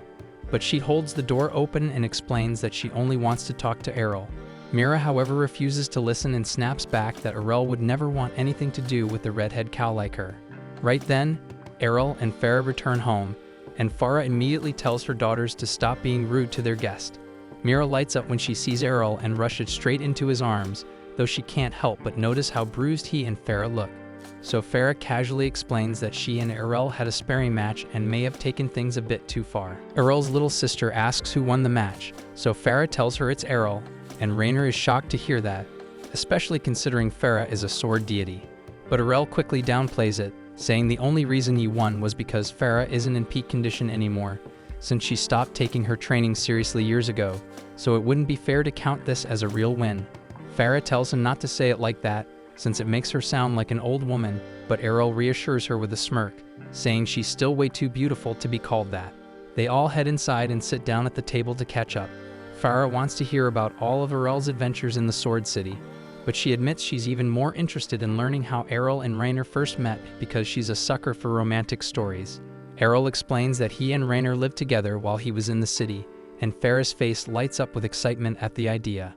However, Rainer quickly steps in to clarify that they were simply members of the same guild, so nothing inappropriate happened between them. Errol then asks Rainer why she came to visit all of a sudden, and she replies that she wanted to know why he left the guild so abruptly. Errol looks puzzled because he's pretty sure he handed in an official resignation before departing, so it's not like he just vanished without a word. But Rainer says that's not what she meant. What upset her was that he didn't say goodbye in person, and he just left without so much as a word, and she thinks he could have at least done that. And Errol admits he didn't really think much about it at the time. Farah then steps in and says she's happy that Errol has a friend who cares enough to come all this way just to check on him. But Rainer points out that this also happens to be her hometown, so she would come back eventually anyway. And besides, seeing Errol wasn't her only reason for returning, and she turns to Farah and respectfully asks if she'd be willing to accept her as a disciple. Farah is caught off guard by the sudden request and doesn't get a chance to respond, because just then the front door swings open and a familiar voice calls out. Farah immediately recognizes the voice, and it's Evans. He walks into the room, asking for Farah's help, explaining that a terrifying noise was heard coming from behind the mountain not long ago, and they need to prepare in case a dangerous monster is approaching. Farah and Errol instantly realize they're the reason behind all the panic, but Farah knows she'll get an earful if she admits it, so she quickly lies and says the monster has already been taken care of. Evans doesn't question it too much because he's just relieved that the town is secure, and now that the tension has eased, he notices Rainer standing nearby and asks when she got back. Farah hadn't recognized her at first, since she looks quite different from how she did as a child, but now that she's paying closer attention, it's clear that Rainer bears a strong resemblance to Evans' late wife. Evans then wonders why Rainer is at Farah's house in the first place, so Farah casually tells him that Rainer just asked to learn everything there is to know about how to be a suitable wifey for Errol. Evans immediately breaks down in tears of joy, thinking his daughter is finally getting married, but Rainer panics and frantically clarifies that she only wanted to ask Farah to teach her how to improve her swordsmanship. Farah cheerfully insists that there will be time for both sword training and wife lessons, but when Rainer turns to Evans, hoping he'll talk some sense into Farah, she's stunned to see that he completely agrees with her. After losing his wife, Evans had always worried about Rainer's future, especially since the only thing he ever taught her was how to fight. So he's genuinely happy to hear that Farah is willing to teach her some practical homemaking skills as well, so Farah assures him that he can trust her to look after Rainer properly. Evans is grateful and says he'll head back to his duties now, officially leaving Rainer in Farah's care. He tells her to do her best, and Rainer is left staring in disbelief, trying to process how the situation spiraled like this. Meanwhile, Errol's father has been tucked away in his study the entire time, fully focused on his magical research. But he's not surprised when Errol walks in, as he already overheard the commotion earlier. Errol asks how Leon's research is progressing, and he's glad to hear that he's very close to a breakthrough.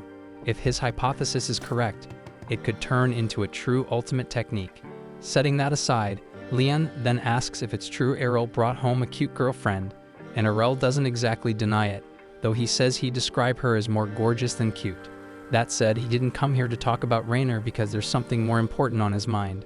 Errol explains that he just managed to defeat Farah in a duel, so now he wants Leon to teach him magic. However, Leon quickly shuts that idea down, saying it would be impossible for Errol to learn magic, and that he should just forget about it altogether. And while that is happening, Farah is in the kitchen with Rainer, trying to teach her how to cook. Rainer agrees to give it her best shot, but she has absolutely no experience with anything outside of wielding a sword, so much so that she ends up accidentally smashing the entire table to pieces. Rainer apologizes for the mess, but Farah laughs it off, saying it just means they'll have to start with the absolute basics. Not long after Errol and Leon finish repairing the table, and while Errol is putting the tools away, he casually asks why Leon didn't just use magic to fix it, and Leon explains that Farah prefers it when he does things by hand. Still, since Errol seems curious to see some magic, Leon picks up Mira's broken mug and casts a rebuild spell, restoring it perfectly. Then, while they're putting away the rest of the supplies, Leon tells Errol not to get his hopes up too much about magic. He's already proven that someone born without a class can learn to use a sword, but magic is a different story. It requires a large mana pool, and that's not something you can train your way into. Errol admits that learning magic without a large mana reserve would be impossible. However, he asked if he'd be able to use magic at all, assuming he had some mana in his body. Leon replies that technically, Errol might be able to learn a few spells even without a mage class, so long as he does have mana. But he also doubts that's the case, since if Errol really had magic in his body, he probably would have accidentally triggered a spell at some point already. However, Errol insists that he does have mana. Back at the guild, while he was training with Rainer, he had been burning through large amounts of the guild's holy water. So Lilia went into storage and brought out a stash of old mystery potions for him to use instead. Rainer warned him not to drink them, since they could be toxic, but Errol figured drinking poison might unlock a poison resistance skill, so he went ahead and did it anyway. In the end, the potions didn't poison him, but Errol is convinced they restored something within his body, not divine protection but something else, and he believes it was mana. If that's really true, then Leon thinks Errol might actually have a shot at learning magic. He asks Errol if he can still feel that mana in his body, and after Errol confirms he can, Leon tells him to try moving it around and focusing it into a single point. Errol gives it his all, and at first, nothing seems to happen. But after a few moments, a faint blue glow begins to shimmer in his hand. His father lights up with excitement. The glow may be dim, but it's undeniable proof that Errol possesses mana, even if it's only a small trace. However, the moment doesn't last long because Errol starts feeling dizzy, as even generating that small light drained every bit of mana he had. Leon tells him that before he can even think about casting actual spells, he's going to need to work on expanding his mana pool. Fortunately, if there's one thing Errol excels at, it's hard work, and Leon believes he can make it happen in no time. The following morning, Errol marches into the item shop and drops a heavy pile of gold coins onto the counter, announcing that he wants to buy every mana potion they have in stock. From that point forward, he begins a rigorous routine, constantly draining and refilling his mana pool to force it to grow. And after 6 months, Errol's effort pays off, and his mana pool has increased enough for him to stably maintain a floating ball of mana. Leon proudly congratulates him on his progress, but there's still a long road ahead as Errol's current mana output is only equivalent to that of a typical 10-year-old.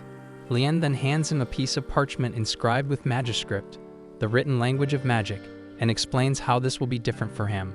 Normally, someone with a mage class would instinctively gain the script for each spell as part of their skill set. But since Errol has no class-based magic skills, he'll have to manually memorize the script for every single spell he wants to use. It's going to be a demanding process, so Leon recommends that Errol consider studying the basics in the City of Magic, though he'll need to further train his mana before he can meet the minimum threshold required for entry. 3 years had passed since that moment, and Rainer had spent every single day since under the wing of Errol's mother, training not only to become a more skilled swordswoman, but also to improve as a proper homemaker. Earlier this morning, she was tasked with preparing the tea on her own, and the pressure got to her at first, leaving her a bit shaken, but she pulled through and eventually brought it over, her hands slightly trembling. She stood there anxiously as Errol's mom took a sip, gave it a moment to settle on her tongue, then looked up and smiled, saying the tea was just right.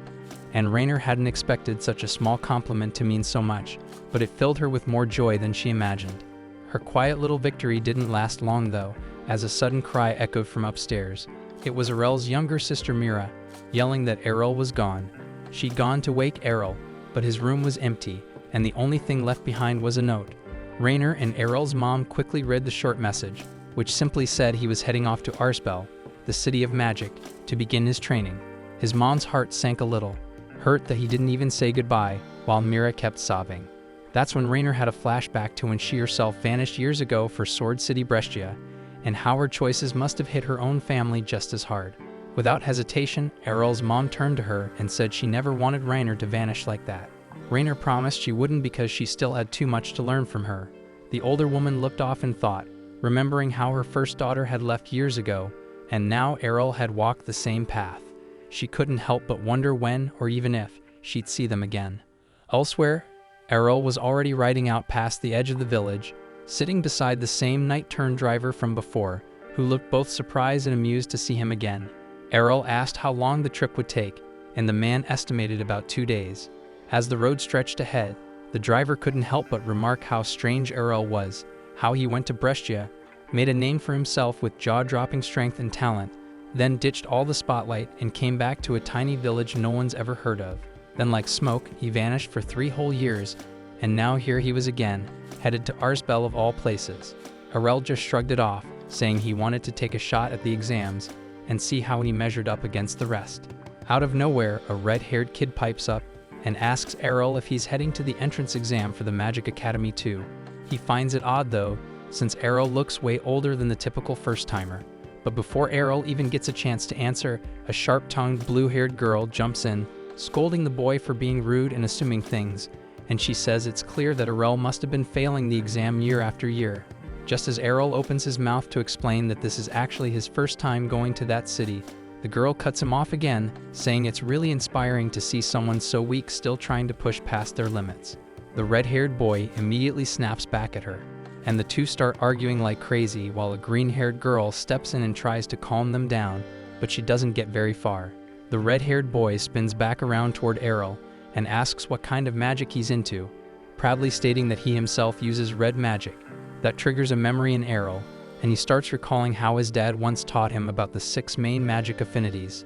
Black stands for dark magic, white for light, yellow is earth, green is wind, blue means water, and red, of course, is fire. But back then, Errol never showed a natural tie to any of them, so his father figured the best move was to train him in every kind of magic they could get their hands on. Snapping back to the present, Errol tells the boy that he doesn't really know what kind of magic suits him, since he doesn't have a class at all. That stuns the boy, but the blue-haired girl scoffs and calls the boy a joke, and says that Errol is messing with him, because there's no way a classless nobody would ever be allowed to sit for the Academy's entrance exams. The redhead gets fuming and starts yelling for him to stop joking around, but Errol stays calm and pulls out his class card, holding it up for them all to see, and sure enough, it shows that he's completely classless. The kids all freeze in disbelief, blurting out that there's no way someone like him could ever pass the test. But before Errol can reply, a deep, earth-shaking roar erupts from the nearby forest, strong enough to make the trees around them tremble. Errol instantly recognizes the sound and warns them. It's the roar of a troll king waking from its slumber. The red-haired boy starts freaking out, shouting that they need to run for it because that thing's unbelievably strong, while the blue-haired girl shouts at the driver to get them out of there fast. The driver spins around in pure panic, saying that the roar scared his horses so badly that they've passed out. The blue-haired girl quickly realizes they're stuck with no way to flee, so she steels herself and starts laying out a battle plan. She tells the redhead and the green-haired girl that at the end of the day, a troll is still just a troll, and if they work together, they should be able to take down the slow brute. But that confidence quickly crumbles when the actual troll king lumbers out of the woods, wielding a massive club that looks like it could flatten a house. Red tries to rally the group, insisting they hold it together and focus, but before anyone can move, the giant troll is suddenly sent flying through the air, slammed by an even more monstrous club from behind. Then a second troll, even bigger and nastier, steps out from the woods. The girls collapse, shaking and clinging to each other in fear, instantly realizing that their magic doesn't stand a chance. But the red-haired boy forces himself to stay cool because he can't show fear with the chicks watching, so he jumps out of the cab, takes a deep breath to steady himself, and raises his wand, and with every ounce of mana he's got, he hurls a fireball straight at the troll's face. For a second, it looks like they might actually land a hit. But once the smoke clears, the troll stands there, completely untouched, and a lot angrier. The boy freezes since that blast drained all his mana, and he's got nothing left to run or defend himself. The freaking troll then lets out a furious roar and charges straight at him. But right before it reaches him, a massive explosion shakes the entire area, engulfing the beast in flames and reducing it to ash, leaving everyone staring and stunned. Then Errol steps forward from behind, rubbing the back of his head and muttering that maybe he overdid it a little. The red-haired boy is speechless, and even the girls start whispering to each other, shocked that Errol just used explosion magic, something only elite mages are even capable of, and rarely so effortlessly. While they're still processing what just happened, Errol walks over to the horses and casts a healing spell to bring them back to their feet. As he turns around, he finds the red-haired boy already on his knees, bowing and begging him for forgiveness, and even more dramatically, asking to become his student so he can one day become a top-tier wizard too. Errol tries to brush it off and explain that they got it all wrong, that he's just a test taker, nothing more. He even shows them the class card again to prove he doesn't even have a class, but the green-haired girl just smirks and says he must be some elite mage pretending to be classless to keep a low profile. Errol gives up trying to convince them and simply heads back to the road, continuing his journey to Arsbel. And after a few days of travel, they arrive just as the sun begins to rise. The city sits nestled beside a wide lake, with drawbridges on all sides that lift and lower to control the flow of people. The girls stare, dumbfounded, as the smug, loud-mouthed redhead trails behind Errol like a well-trained mutt, bombarding him with all kinds of questions. Once they step through the gates, the boy excitedly says Errol must be here to take the red magic exam, which means the two of them will be placed together. Meanwhile, the green-haired girl and the blue-haired one are headed toward the earth and water exams. That's when Errol finds out that the academy sorts its students and tests based on their elemental affinity, and he quietly hopes they won't toss him aside the way Brescia did, just because he doesn't have a class. But then something unexpected happens, because when he walks up to the reception desk, the lady behind the counter welcomes him with a smile, stamps his card, and hands him his exam number. Errol is still uncertain and asks if it's really okay, even though he has no class. So the receptionist calmly replies that every candidate has the same right to take the test and no one here gets turned away. That's when it really hits him that this place is nothing like Brescia. Feeling a flicker of hope, he heads toward the testing field. There he spots a group of kids lined up, one after another, taking turns. One boy launches a tiny fireball at a metal dummy and earns a pass. Before Errol can figure out what he's supposed to do, a loud, flashy guy with bright red hair strolls into the arena and casually asks if he's allowed to blow up one of the metal knights. The examiner looks puzzled at first, but after checking his ID card, he realizes the kid's an advanced caster, a rank that's incredibly rare to see. All the onlookers go quiet as the guy steps up, casts a spell, and unleashes a blazing column of fire that completely engulfs the armored dummy. He stands there, clearly impressed with himself, but the red boy doesn't let that slide and suddenly shouts that Errol could top that without breaking a sweat. The flamboyant caster whips around, insulted, and asks if this nobody seriously believes a regular dude could beat someone with advanced magic. The red boy scoffs and fires back that Errol could eat him for breakfast and crap him out before lunchtime. The show-off laughs it off, saying those are empty words because no one else here could pull off a move strong enough to melt steel like he just did. Errol finally cuts in, pointing out that the metal knight didn't even budge, let alone melt. The instructor steps in to explain that the knights are crafted from mythal, one of the toughest metals on the planet, so there's no way it would go down that easily. The redhead immediately starts teasing the flashy guy again, dragging Errol into it by claiming he'd outperform him without even trying, so Errol smacks him upside the head and calmly walks into the testing zone.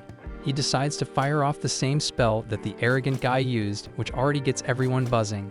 But instead of a flashy show, his magic unleashes a small, concentrated flame pillar that looks way too weak to cause any damage. The show-off boy bursts into laughter, but it dies in his throat seconds later when the mythal knight suddenly collapses into a puddle of molten slag. The boy stares in disbelief, claiming that eruption spells aren't strong enough to melt mythal. But Errol casually explains that what he used was a custom version of that magic, where he focused all the heat into a tight column, generating a temperature far hotter than any standard eruption spell could reach. With that, he calmly walks off and heads straight to the blue magic zone, where the blue-haired girl lands her attack and clears the test. She's caught off guard seeing Errol show up, but before she can say anything, he steps up and fires off an Ice Edge spell that shatters the metal knight, then leaves again without a word, moving on to the green magic trial, leaving both the instructor and the students rattled. But just outside that arena, he spots the green-haired girl nervously waiting. She admits she hasn't even signed up yet because she's scared stiff. So Errol takes a minute to boost her confidence, gives her a little pep talk, and walks her over to the registration desk before heading to the arena. The exam this time is simple. Create a basic wind spell strong enough to spin the windmill in front of them. But in typical Errol style, he goes completely overboard and summons a freaking whirlwind that shreds the entire windmill into splinters, leaving the examiner speechless.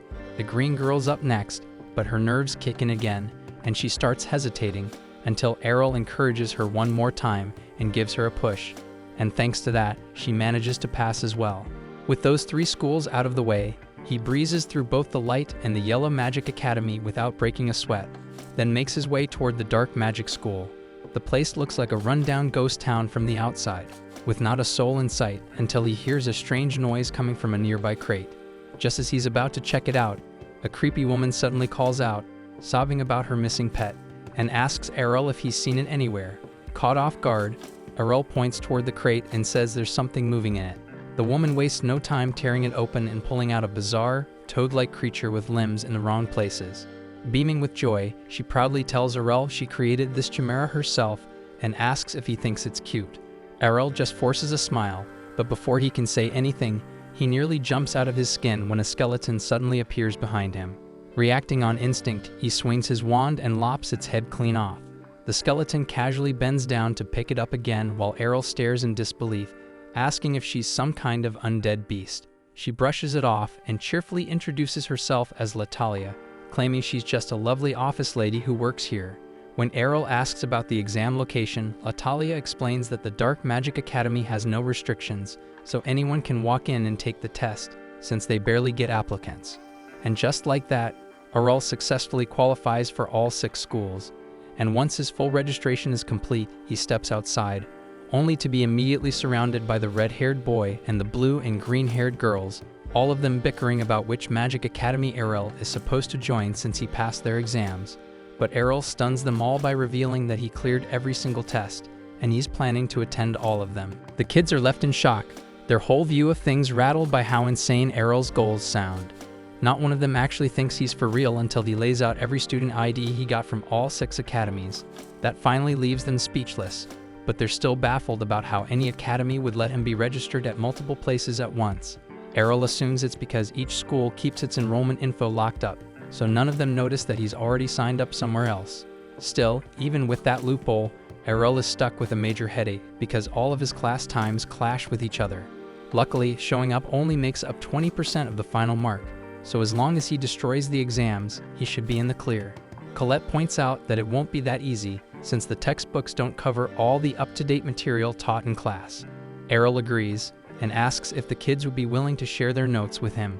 Since everyone's on board, that narrows it down to just 3 classes Errol needs to attend himself.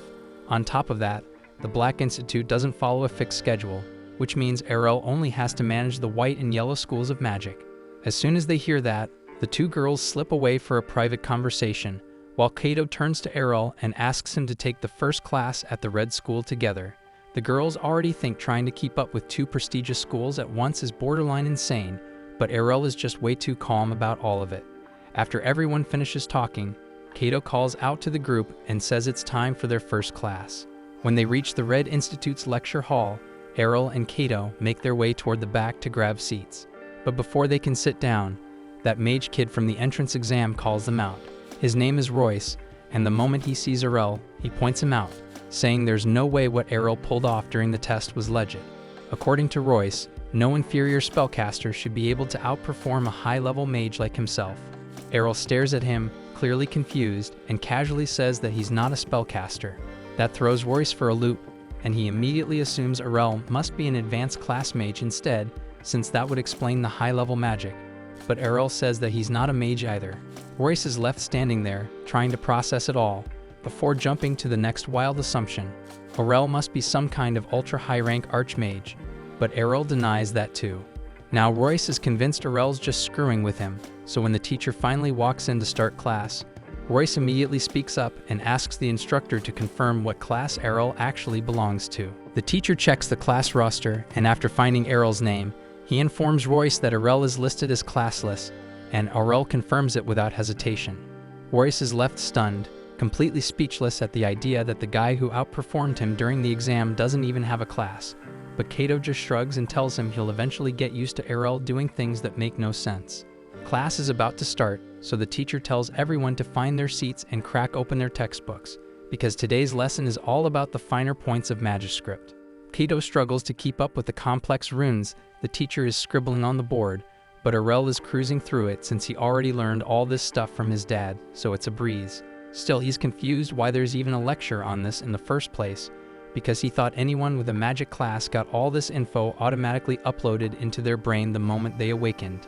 Almost like he read Errol's mind, the teacher addresses the class and explains that while it's true most students can cast spells effortlessly thanks to their class skills, understanding the raw manuscript behind the spell is still essential.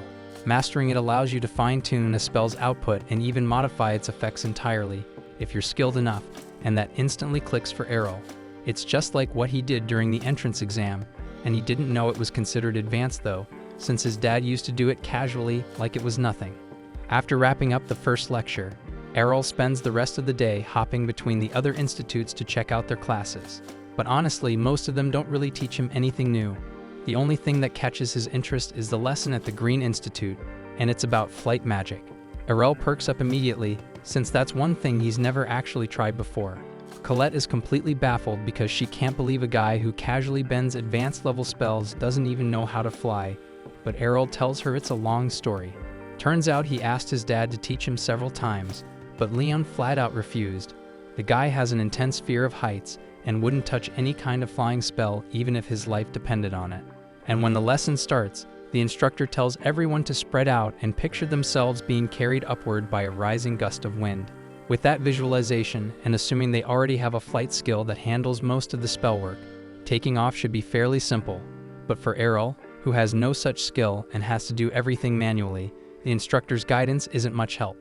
He glances over at Colette, who doesn't seem to have any trouble following the instructions and lifting herself off the ground, but staying balanced mid-air takes practice, and sure enough, she loses control and drops back down, but she's confident she'll get it down soon enough. Meanwhile, Errol still needs to figure out how to get airborne at all. Everyone else is visualizing an updraft, so he wonders if he could mimic that effect by conjuring a small tornado beneath his feet. He decides to test it out, but the next second, he's shot hundreds of meters straight into the sky and then slams hard back into the ground. Colette rushes over in a panic to check on him, but Errol says he's okay, though next time he's definitely going to need to tone down the tornado's output. Right then, one of the other students flies over to show off his skills. Errol and Colette are both impressed by how smooth and controlled his flight is. The student starts bragging that he's been working on his flight skill ever since awakening as a spellcaster, and he's never lost a single race. Errol is curious and asks what kind of race he's talking about, so Colette explains it's a competition where contestants fly through a course, and whoever finishes first wins. Errol thinks that sounds like a blast and immediately says he wants to enter the next one, but the student tells him he can't join unless he actually knows how to fly. Errol says he'll just train until he gets the hang of it, but the kid shakes his head and tells him there isn't enough time. The next race is only 2 months away, and while hovering might be easy to pick up, true flight takes at least 6 months of consistent practice, so realistically he has no chance. The student isn't trying to be rude, he just doesn't believe anyone could master flight in under 2 months, and he suggests Errol focus on joining next year's race instead, then he flies off. Colette turns to Errol and asks if he's really going to wait until next year's race after all, but Errol insists 2 months is all he needs to take to the skies. After several weeks, Kufa, Colette, and Kato are all back at school after dark, and Kato can't help but wonder why they dragged him out here. Colette tells him she left something behind and had to come pick it up, but she was terrified to go by herself. Kato gets that, but he still doesn't see why he needed to come too, especially when Kufa is already with her. Colette says that actually it was Kufa who suggested inviting him along. Kufa awkwardly admits that with all the strange talk going around lately, she figured having Kato with them might be safer. Kato raises an eyebrow and asks what rumor she's talking about. So Kufa explains that for the past few weeks, people have been spotting a ghost wandering around the school grounds at night. The second Kato hears that, he starts to panic because he's absolutely terrified of ghosts. Kufa bursts out laughing at how freaked out he gets and starts teasing him for it. But Kato shoots back that Kufa's been clinging to Colette this whole time, so she's clearly just as scared. The two of them get into a heated back and forth, while Colette tries to calm them down, but then they suddenly freeze, eyes wide, and point at the window behind her in pure horror. Before Colette can even turn around, a figure slides open the window and clamps a hand over her mouth. Kato immediately pulls out his wand and threatens to incinerate the intruder on the spot if they don't let Colette go. That's when a familiar voice tells him to chill out before someone notices them, and once the figure pulls down their hood, everyone realizes it's Errol. They demand to know what he's doing here so late at night, and Errol casually explains that he's been sneaking into the school every night for weeks to practice flight magic for the upcoming race. They're all blown away by how committed he is, but Kaito asks if he's really okay pushing himself like that since training every night has to be draining. Errol thanks them for worrying, but he explains to Kaito and the rest that he always makes sure he sleeps enough, and he even mentions that he'd been taking a nap outside right before they arrived. The kids almost can't process what they're hearing, so they ask if he seriously means he was casting flight magic while asleep, and Errol calmly tells them that's exactly what he was doing. Training like that lets him stabilize the spell until it becomes completely instinctive, and it also boosts his mana pool, so it ends up being incredibly efficient for his growth. Kaito is stunned by how seriously Errol approaches his training, and even though he knows he probably won't ever reach Errol's level, he decides he's going to start working himself hard too, and the others make up their minds to do the same. The following morning, Errol is back in class with Kaito, and while the teacher is writing a spell on the board, he notices there's an error in it, so he speaks up and points it out. The teacher quickly realizes that Errol is correct, so he starts fixing the spell, and Kaito thinks it's crazy impressive that Errol managed to catch the mistake so fast. Errol explains that he has every spell in the textbook memorized since they don't just pop into his head like they do for the others, but Kaito can barely memorize even a single spell, so he asks how Errol pulled that off. Errol replies that he just trimmed down and simplified a bunch of the spells so they'd be easier to remember and activate, and the teacher finds that approach really interesting and invites Errol to write one of his versions on the board. Errol does it without the slightest bit of hesitation, and after carefully looking over what Errol wrote, the teacher confirms that the simplified spell will function just fine. However, he also notices that Errol removed every safety measure built into the spell, so if anything goes wrong, there's a real chance it could explode. Errol knows about that risk, but he figures he can endure an explosion or two, so he didn't see any reason to waste time putting safeguards back in. As reckless as that sounds, the teacher can see that Errol has a rock-solid understanding of manuscript mechanics, so he asks him if he'd be interested in taking a promotion exam to advance to the 2nd grade. Errol likes the sound of that, so he agrees to take the exam, but then Royce raises his hand and says he wants to join in as well, and since the teacher has no reason to refuse, they all head to the testing grounds together. The rules of the exam are straightforward, and along this track, a monster is going to be released, and Errol and Royce will have to bring it down before it gets too close to them if they want to pass. It sounds simple enough, so Royce volunteers to go first and jumps down into the track. A Minotaur is then let loose onto the course, and it immediately starts charging straight at Royce, so he fires off an eruption spell at the Minotaur, but he completely whiffs the shot. Errol can't help being impressed because he can clearly feel that the power of Royce's spell has jumped way up since the entrance exam, and the teacher agrees, saying it's the payoff for all the effort Royce has been putting in, but he also reminds him that no matter how strong your magic is, it doesn't mean anything if you can't actually hit your target. Royce frantically fires off more eruption spells as the Minotaur closes in on him, but his aim is complete trash, so the beast keeps getting closer until it's right about to strike him, only to suddenly vanish at the very last second. The teacher explains that Royce was never in any real danger, since they have a safety system in place to stop the monsters from actually harming the students, but he still hopes the exam drilled a valuable lesson into him about where he currently stands as a mage. As much as Royce hates to admit it, he can't deny that he's still too weak to clear the test, but the teacher tells him not to feel too bad about it because most students don't pass this exam until they've had 2 full years of training. Then it's Errol's turn, so he steps down onto the track, and the teacher releases the next monster, but for some reason this one looks a lot larger and more intimidating than the Minotaur Royce had to fight. Right then, another instructor rushes over to warn Bekas that there's been a mix-up, and a superior Minotaur was accidentally thrown in with the regular ones they normally used for the exam. Bekas immediately realizes how bad that could be, since a superior Minotaur might actually be strong enough to punch through their safety system. So he shouts for Errol to get out of there, but Errol just says he'll be fine because he's confident he can take it down. Errol then conjures 2 blazing fire javelins and hurls them straight at the beast, but it's far too quick to fall for a direct assault and easily flips over them. However, Errol had already planned for that reaction, so he makes the javelins curve around in midair and slam into the Minotaur from behind, buying him just enough time to completely roast it with his customized eruption spell. And just like that, Errol officially passes the promotion exam, and later in the day, Kaito is hyping him up to the others talking about how insane Errol's performance was. But Kufa notices that Errol seems bothered by something, so she quietly asks him what's wrong. Errol explains that he was only allowed to take the promotion exam ahead of schedule because the teacher personally recommended him.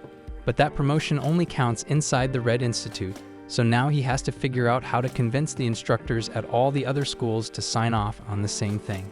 The next day, Errol doesn't waste a second, and he goes straight after the blue class instructor and pushes her to let him take the promotion test so he can jump up a grade. But she isn't buying it and questions whether he's even ready and reminds him that those exams are only held once a year. And when the time comes, he's welcome to apply like everyone else. Errol, of course, doesn't let up that easily and presses her on the Academy's recommendation system, saying if she gives the word, he can take the test right now, no waiting required. She acknowledges it's a valid rule, but says it's strictly reserved for students who are truly one in a million, exceptional beyond question. So Errol tells her to just watch his magic once and decide for herself if he fits that description. The instructor exhales sharply and turns to him, saying that if he starts showing up to class like a normal student, she'll consider taking a look and judging if he's ready for a promotion. Errol pulls a face and mutters that wasting time in those pointless lectures is probably the dumbest thing he could do right now. That seriously sets her off, and she snaps, shouting at him, asking if he really thinks her class is that worthless. He shrugs, saying her lectures might help beginners still learning the basics, but to him they're just a boring cycle of stuff he's already mastered. Her face goes beet red with fury, yelling that she'll be the one to judge whether his magic is basic or not. Errol smirks inside, knowing he got the reaction he needed. Finally, he's one step closer to unlocking the advanced magic he's been aiming for.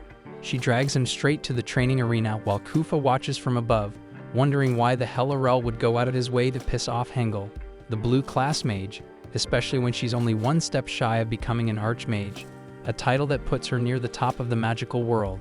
But Errol clearly doesn't care, standing his ground in the arena like it's just another day. Hengel then lays out the rules: no physical attacks allowed, and if he wins the mock battle, she'll approve his exam, and Errol nods without hesitation, saying he feels pretty confident about his odds. That alone lights a fire under her, stunned by how cocky he is when she's basically a borderline archmage, so she decides to shut him down right then and there. The moment the duel kicks off, she launches a monstrous ice storm spell that spins a deadly vortex around Errol. The chill is so brutal that even Kufa, sitting far above, struggles to breathe through the freezing air, and she silently prays he makes it out alive. But when the winds finally settle, her heart sinks as Errol is frozen solid and turned completely to ice. Hengel smirks, saying Errol's just like the rest, loud talk but no bite to back it up. She then turns toward Kufa, giving her a quick lesson mid-battle, saying that whenever you're in a mock fight, you should open with a heavy hitter to throw your opponent off balance and end things fast. But right before she can gloat about her easy win, the ice casing around Errol suddenly cracks, and he blasts his way out with some punches. Turns out, Hengel wasn't the only one quick with her casting. Errol had already layered protective ice barriers around himself mid-spell, shielding him from the worst of her blizzard. She nods, giving him credit for thinking fast, but warns him it's still not gonna be enough. Errol just shrugs and says they won't know until he actually tries. Then without hesitation, he summons a set of ice shards. Hengel looks unimpressed, calling them beginner-tier magic, but Kufa's eyes go wide as Errol suddenly doubles the count, while she herself can barely handle two at most. Hengel raises an eyebrow and gives a crooked smile, saying it's decent for a fresh recruit, but nowhere close to something that could threaten her. Instead of playing defense with an ice wall, she decides to meet him head-on and fires her own shards. The two volleys collide midair in a frosty blast, shattering in a shower of frozen shards. Errol watches the result and admits he probably underestimated her, but of course an instructor wouldn't go down that easy. Hengel suddenly remembers that Errol's the guy who topped the entrance exam, and she instantly figures out ice shards must be his signature move, but she also points out that it won't be enough against her because it's her specialty too. But Errol doesn't flinch, saying again that it's worth testing out anyway. This time he unleashes an even bigger volley, twice as many as before. Hengel laughs and mirrors the move, matching his count, boasting that she could pump out hundreds if she felt like it. Kufa is stunned by what she's watching because these two aren't just exchanging spells, they're going blow for blow like elite mages. But Errol's still got more up his sleeve, and out of nowhere he summons 100 ice shards at Hengel's right side, then another wave on her left, and even more right behind her, trapping her in a ring of frozen death. That throws her off, and she quickly realizes that duplicating shards is one thing, but coordinating them in multiple directions takes high-level casting. She knows her own shards won't cut it this time, so she raises an ice wall just in time, shielding herself from the icy barrage. But something doesn't add up, as Errol's shards are still hitting just as hard, even though multiplying them should have seriously drained their power. Hengel stays sharp though, because she knows Errol's attacks can't break through her wall, so she starts conserving mana, waiting for him to burn out and leave himself open for one final decisive strike. But before she can even think about launching her final spell, Errol beats her to it. He unleashes his finishing move instead, and Hengel is stunned because there's no way he still has the mana for that, and she's certain he can't break through her thick ice barriers. But it was all part of Errol's setup, as she's boxed herself in with her own defenses. So now she's trapped inside and wide open, as he conjures a massive ice spear above her and sends it crashing down without hesitation. Hengel scrambles, casting a shield in panic, but it's not strong enough to fully absorb the impact. The spear punches through and slams into her with a deafening hit. Errol exhales in relief, muttering that she was one hell of an opponent. Meanwhile, Kufa stands frozen, unable to believe her eyes that a student just took down a full-fledged academy teacher. Later on, he catches up with the rest of the group outside, where Kufa fills everyone in on the fact that Hengel decided to promote Errol on the spot, skipping the official exam entirely. Kaito pumps his fist, thrilled for Errol, but Errol isn't about to stop now. His sights immediately lock onto Colette and the Green School next, and a little while later, we see Colette tag along as Errol approaches the Green class instructor and asks to take their promotion exam. She turns him down flat, saying he'll have to wait until the official date like everyone else. Errol pushes back, insisting that if she just gives him a recommendation, he could take the test right now, and even offers to show off his magic. But she holds her ground, saying their rules aren't the same as the other classes. At the Green School, no one skips the line, and exams follow the schedule, no exceptions.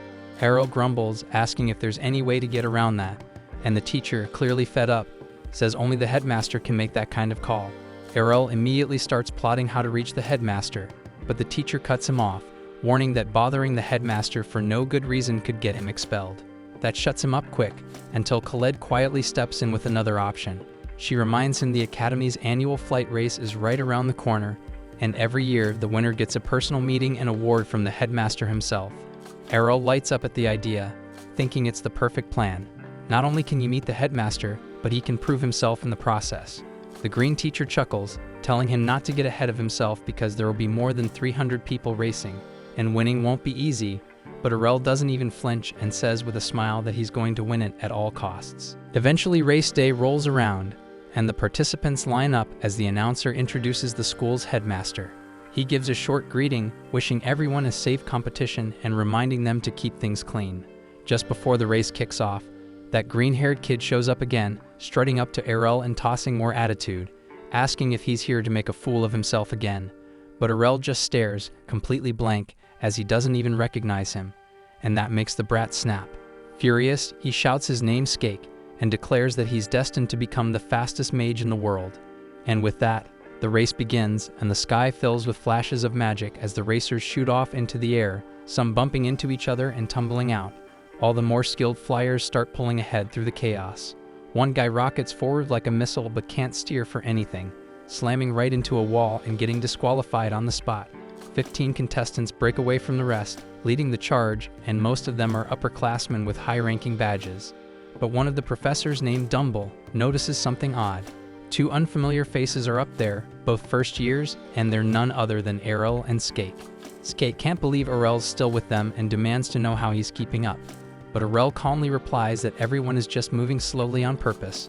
Skake looks confused, so Errol explains that it's a long-distance race, and if they burn all their mana up too early, they'll crash before the finish line. They keep a steady pace and eventually hit the first tough section, a tight turn through a narrow gatehouse followed by a sharp left. Some of the racers try to blitz through, but they fail to turn in time and end up crashing into the lake below. But Skake plays it smart, sticking to the middle of the pack for better positioning, and nails the turn.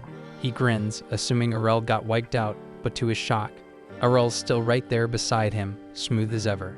Then comes Dione, the reigning champ of the last 4 years, who suddenly kicks into high gear and surges ahead of the group. But both Errol and Skake hold tight on her tail, refusing to drop back. Even Daon glances over, clearly surprised that two newbies are still in the running. Skake begins to strain, his pace slipping as he fights to keep up, but he digs in, refusing to back off. That's when Daon decides to get serious, and she boosts her speed again, but this time going full throttle. Skake tries to match her, but he starts gasping, sweating buckets as his body struggles to keep up. But his mana finally runs dry, and he slows down. Professor Dumble gives Skake some well-earned praise, saying he's got serious potential if he keeps putting in the work. But just then, to everyone's surprise, Errol is still hot on Daon's tail. She glances back, stunned that someone's still keeping up at this ridiculous pace, and decides to step it up again. Aurel quickly realizes that his 2 months of training aren't gonna cut it, not against someone like her, so he pulls out his trump card. He starts casting wind magic beneath his feet, forming small air pockets to leap off of.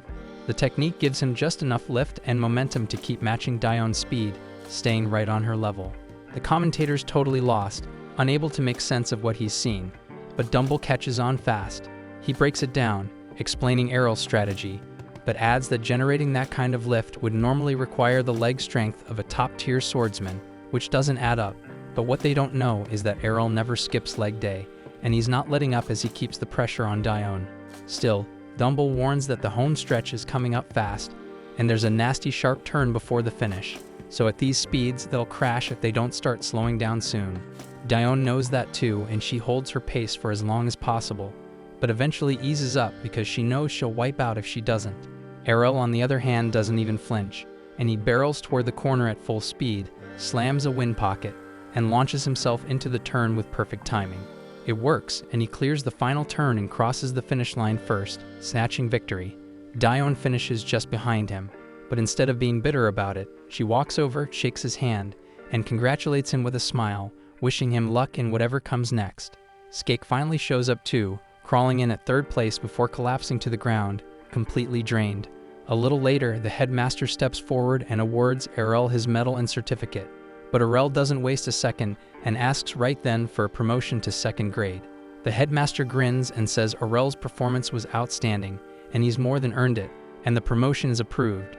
And with that, Errol completes his promotion in the green, red, and blue schools, leaving only 3 more schools to go. Several days later, Errol goes to the yellow school and asks the instructor if he can rise to the next class, but she explains that the only way to earn an early promotion is by proving real skill through a useful invention in the school's showcase. However, since Errol failed to register on time, all the available slots have already been filled, so this means that he must wait several more months until the next showcase is held. Growing impatient, Errol begs her to make a special exception just for him, but she firmly refuses. Pushed to desperation, he insists that he has created a completely new type of golem, yet she still refuses to make an exception on his behalf. Just then, another instructor named Rogwell takes an interest in Errol's golem. He tells Errol that if he truly can present something special, he will take him on as a research assistant and even secure him a reserved spot in the showcase. The offer sounds almost too perfect, but Errol agrees. Behind him, the first teacher quietly believes he has made a grave mistake, which leaves Errol confused. She explains that while Rogwell can indeed send him into the showcase, his standards are extremely brutal because he is obsessed with golems. Errol doesn't see the issue at first, so she reveals the truth. Rogwell specializes in combat golems and uses the showcase to ruthlessly overpower weaker students with his creations. Shocked, Errol finally understands that Rogwell simply wants to use him as a living test subject. The teacher offers to help him withdraw from the deal, but Errol refuses her help, confident in his own fighting strength. A short time later, the day of the showcase arrives, and all the teachers proudly display their creations. Soon after, Rogwell steps into the arena and announces that he will now present his golems. The moment he appears, the crowd begins whispering that another student is about to be humiliated. Rogwell then summons his earth golems and orders Errol to bring out his own. Errol nods and calls forth his golem Alpha, and when Alpha steps forward, Rogwell is stunned to see it built entirely out of metal. The students watching are impressed by Errol's ingenuity, while Rogwell assumes the metal frame is far too heavy to move properly with earth magic. Suspecting that someone might be hidden inside the armor, he rips off the golem's head, only to find it completely hollow. As he holds the head in his hands, Rogwell finally realizes that Errol's golem is made from a custom lightweight metal mix. Convinced that the lightweight metal made Errol's golem fragile, Rogwell orders his earth golems to launch their attack, and as one of them rushes forward, Alpha shifts into a combat stance. The moment the golem swings its fist, Alpha stops the blow dead in its path, and the sheer force of the counter shatters the attacker's arm. Watching his strongest weapon get effortlessly destroyed, Rogwell finally stops looking down on Erel's creation. When the damaged golem regenerates its arm, he commands all the others to reinforce their bodies. With their strength boosted and attacks coming from multiple directions, Rogwell is certain that Alpha can't possibly block everything with only 2 arms. In response, Erel calmly summons several swords for Alpha, and the golem smoothly takes up a proper sword stance. Rogwell assumes this is a fatal mistake and sends all of his golems charging in for the finishing blow. Instead, Alpha wipes out every single one of them with a single sweeping slash, leaving Rogwell frozen in disbelief. Erel thinks it was nothing more than a basic attack, but Rogwell insists that such an advanced sword technique should be utterly impossible for a golem. Erel explains that while ordinary golems can't wield swords, Alpha was built with a special lightweight metal and flexible joints, reducing mana consumption while greatly increasing its mobility. As Erel finishes explaining, Rogwell finally grasps the theory behind the design, yet he still struggles to believe it actually works. Erel then asks if his research is sufficient to qualify him for the promotion exam. Rogwell tells him that assistants aren't normally allowed to take it, but adds that he can directly request the headmaster to promote him if Erel agrees to join his golem laboratory. And without a second thought, Erel accepts. After officially receiving his promotion at the Yellow School, Erel heads to the White Institute to take another promotion exam, where he meets Instructor Keed. Seeing that her eyes are always closed, Erel asks if she's alright. Keed calmly explains that she is naturally blind, but instead perceives the world through the magical energy within people and objects. However, when she peers into Erel's body, she discovers countless bottomless streams of magical power inside him. Stunned by the overwhelming amount of energy, Keed anxiously asks if he's truly okay, and Erel reassures her that he's perfectly fine.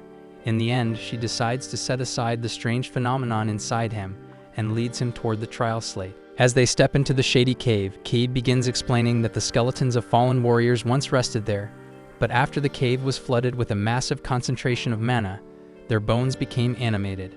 To begin the exploration, Erel casts a light spell, prompting Keed to warn him that the undead are drawn to it, and before long, skeletons swarm toward Erel, but he instantly erases them with a holy ray and keeps moving deeper inside. Soon after, Keed hurries to catch up to him, and when Erel asks if the exam continues further into the cave, she tells him he has already passed since the only requirement was defeating a number of undead. Though she worries that he might exhaust his mana on the way back, Erel calmly assures her that he hasn't even tapped into 1% of his reserves. All of a sudden, a powerful undead attacks them from behind, so Erel blasts it away with another holy ray. While Keed remains on guard around the dangerous skeleton, the undead begins to introduce himself. But to the undead's shock, Erel keeps firing holy rays at his bony butt, never giving it the chance to even say its own damn name, and as the struggling undead attempts to recover its shit breath, Erel unleashes a far stronger Holy Cross spell, reducing it entirely to ash. Sensing the overwhelming power of the attack, Keed explains that Erel just destroyed an undead wight, a high-rank undead variant. She is also stunned that he can use Holy Cross at all, since it is a technique reserved only for advanced exorcists. Erel, however, simply remarks that it feels only slightly stronger than Holy Light, leaving her completely at a loss for words. Sometime later, Erel makes his way to the Black School, and while he is quietly reading through some books, Latalia suddenly sneaks up behind him, and he reflexively knocks her head clean off. As she scrambles to retrieve it, Erel sighs in disappointment over the fact that the Black School doesn't offer any promotion exams.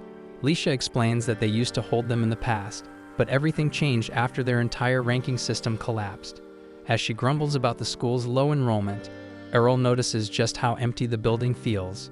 He then asks what lies behind the back door of the reading room, since the room beyond it appears completely vacant. Latalia tells him that it's actually a private testing chamber where members can experiment with black magic, because unlike the other schools where students can train outdoors, black magic has to be tested in isolation, since it's known to shave years off people's lifespans.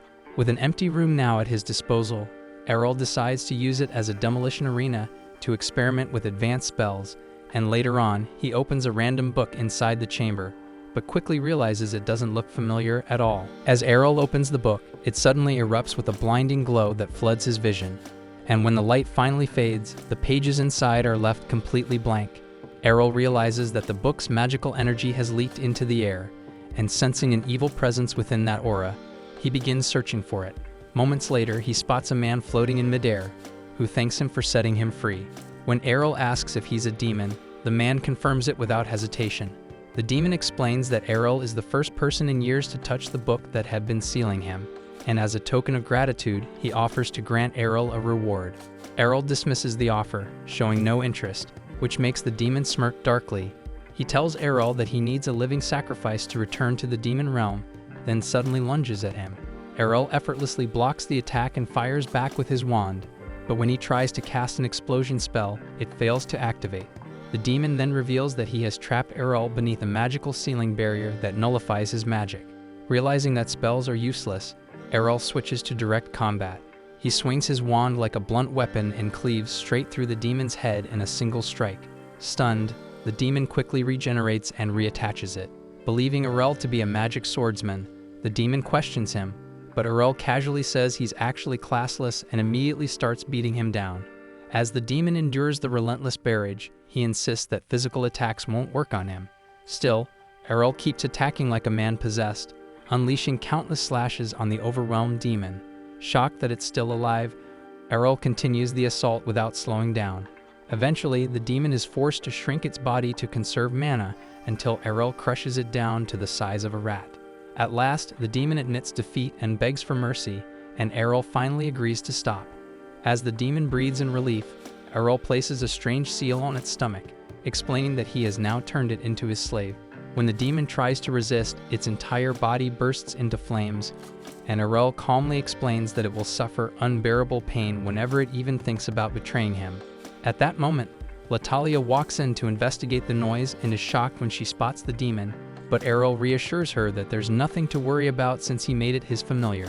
A short while later, Errol goes out to meet the other kids, who praise him for all of his recent promotions. They also tease and bully his unfortunate demon familiar, now named Maddie, but Errol lets them have their fun. He then orders Maddie to go buy everyone lunch, but Maddie refused, saying he wasn't an errand boy, yet after a little burning, he agreed to go. And while Maddie heads toward the cafeteria, he silently swears to someday break free from Errol's contract and make him pay for everything. After 6 months, the headmasters of all 6 schools gather for a formal meeting. There, an official informs them that each school's annual budget and sponsorship will now be determined by the number of students and staff they have. When the Black School's budget is announced, its headmaster Blag angrily protests that his school has suffered a 40% reduction in funding. The official calmly explains that the Black School's overall contributions are far lower than the others, so receiving fewer resources is only fair. Frustrated, Blag complains that he can no longer support his research, while the Red School's headmaster Redora openly mocks him for wasting his time on childish evil spells. At the same time, the White School's headmaster Guido argues that black magic is inherently dangerous and suggests that the school should be shut down entirely. Fortunately, the official states that he won't be making such a drastic decision in this meeting. He then reveals that the current budget is still subject to one final adjustment, explaining that all schools can receive increased funding if they perform well in the upcoming 6 school magic competitions. He tells Blag that if the Black School manages to win, he will restore its budget to last year's amount. Furious at what he sees as unfair terms, Blag realizes they are trying to completely bury his school. Back with Errol and the group, Errol wonders what the upcoming Mage Lord Festival will be like. The kids explain that it is the biggest event in the city, with the 6th school magic competition serving as its main attraction.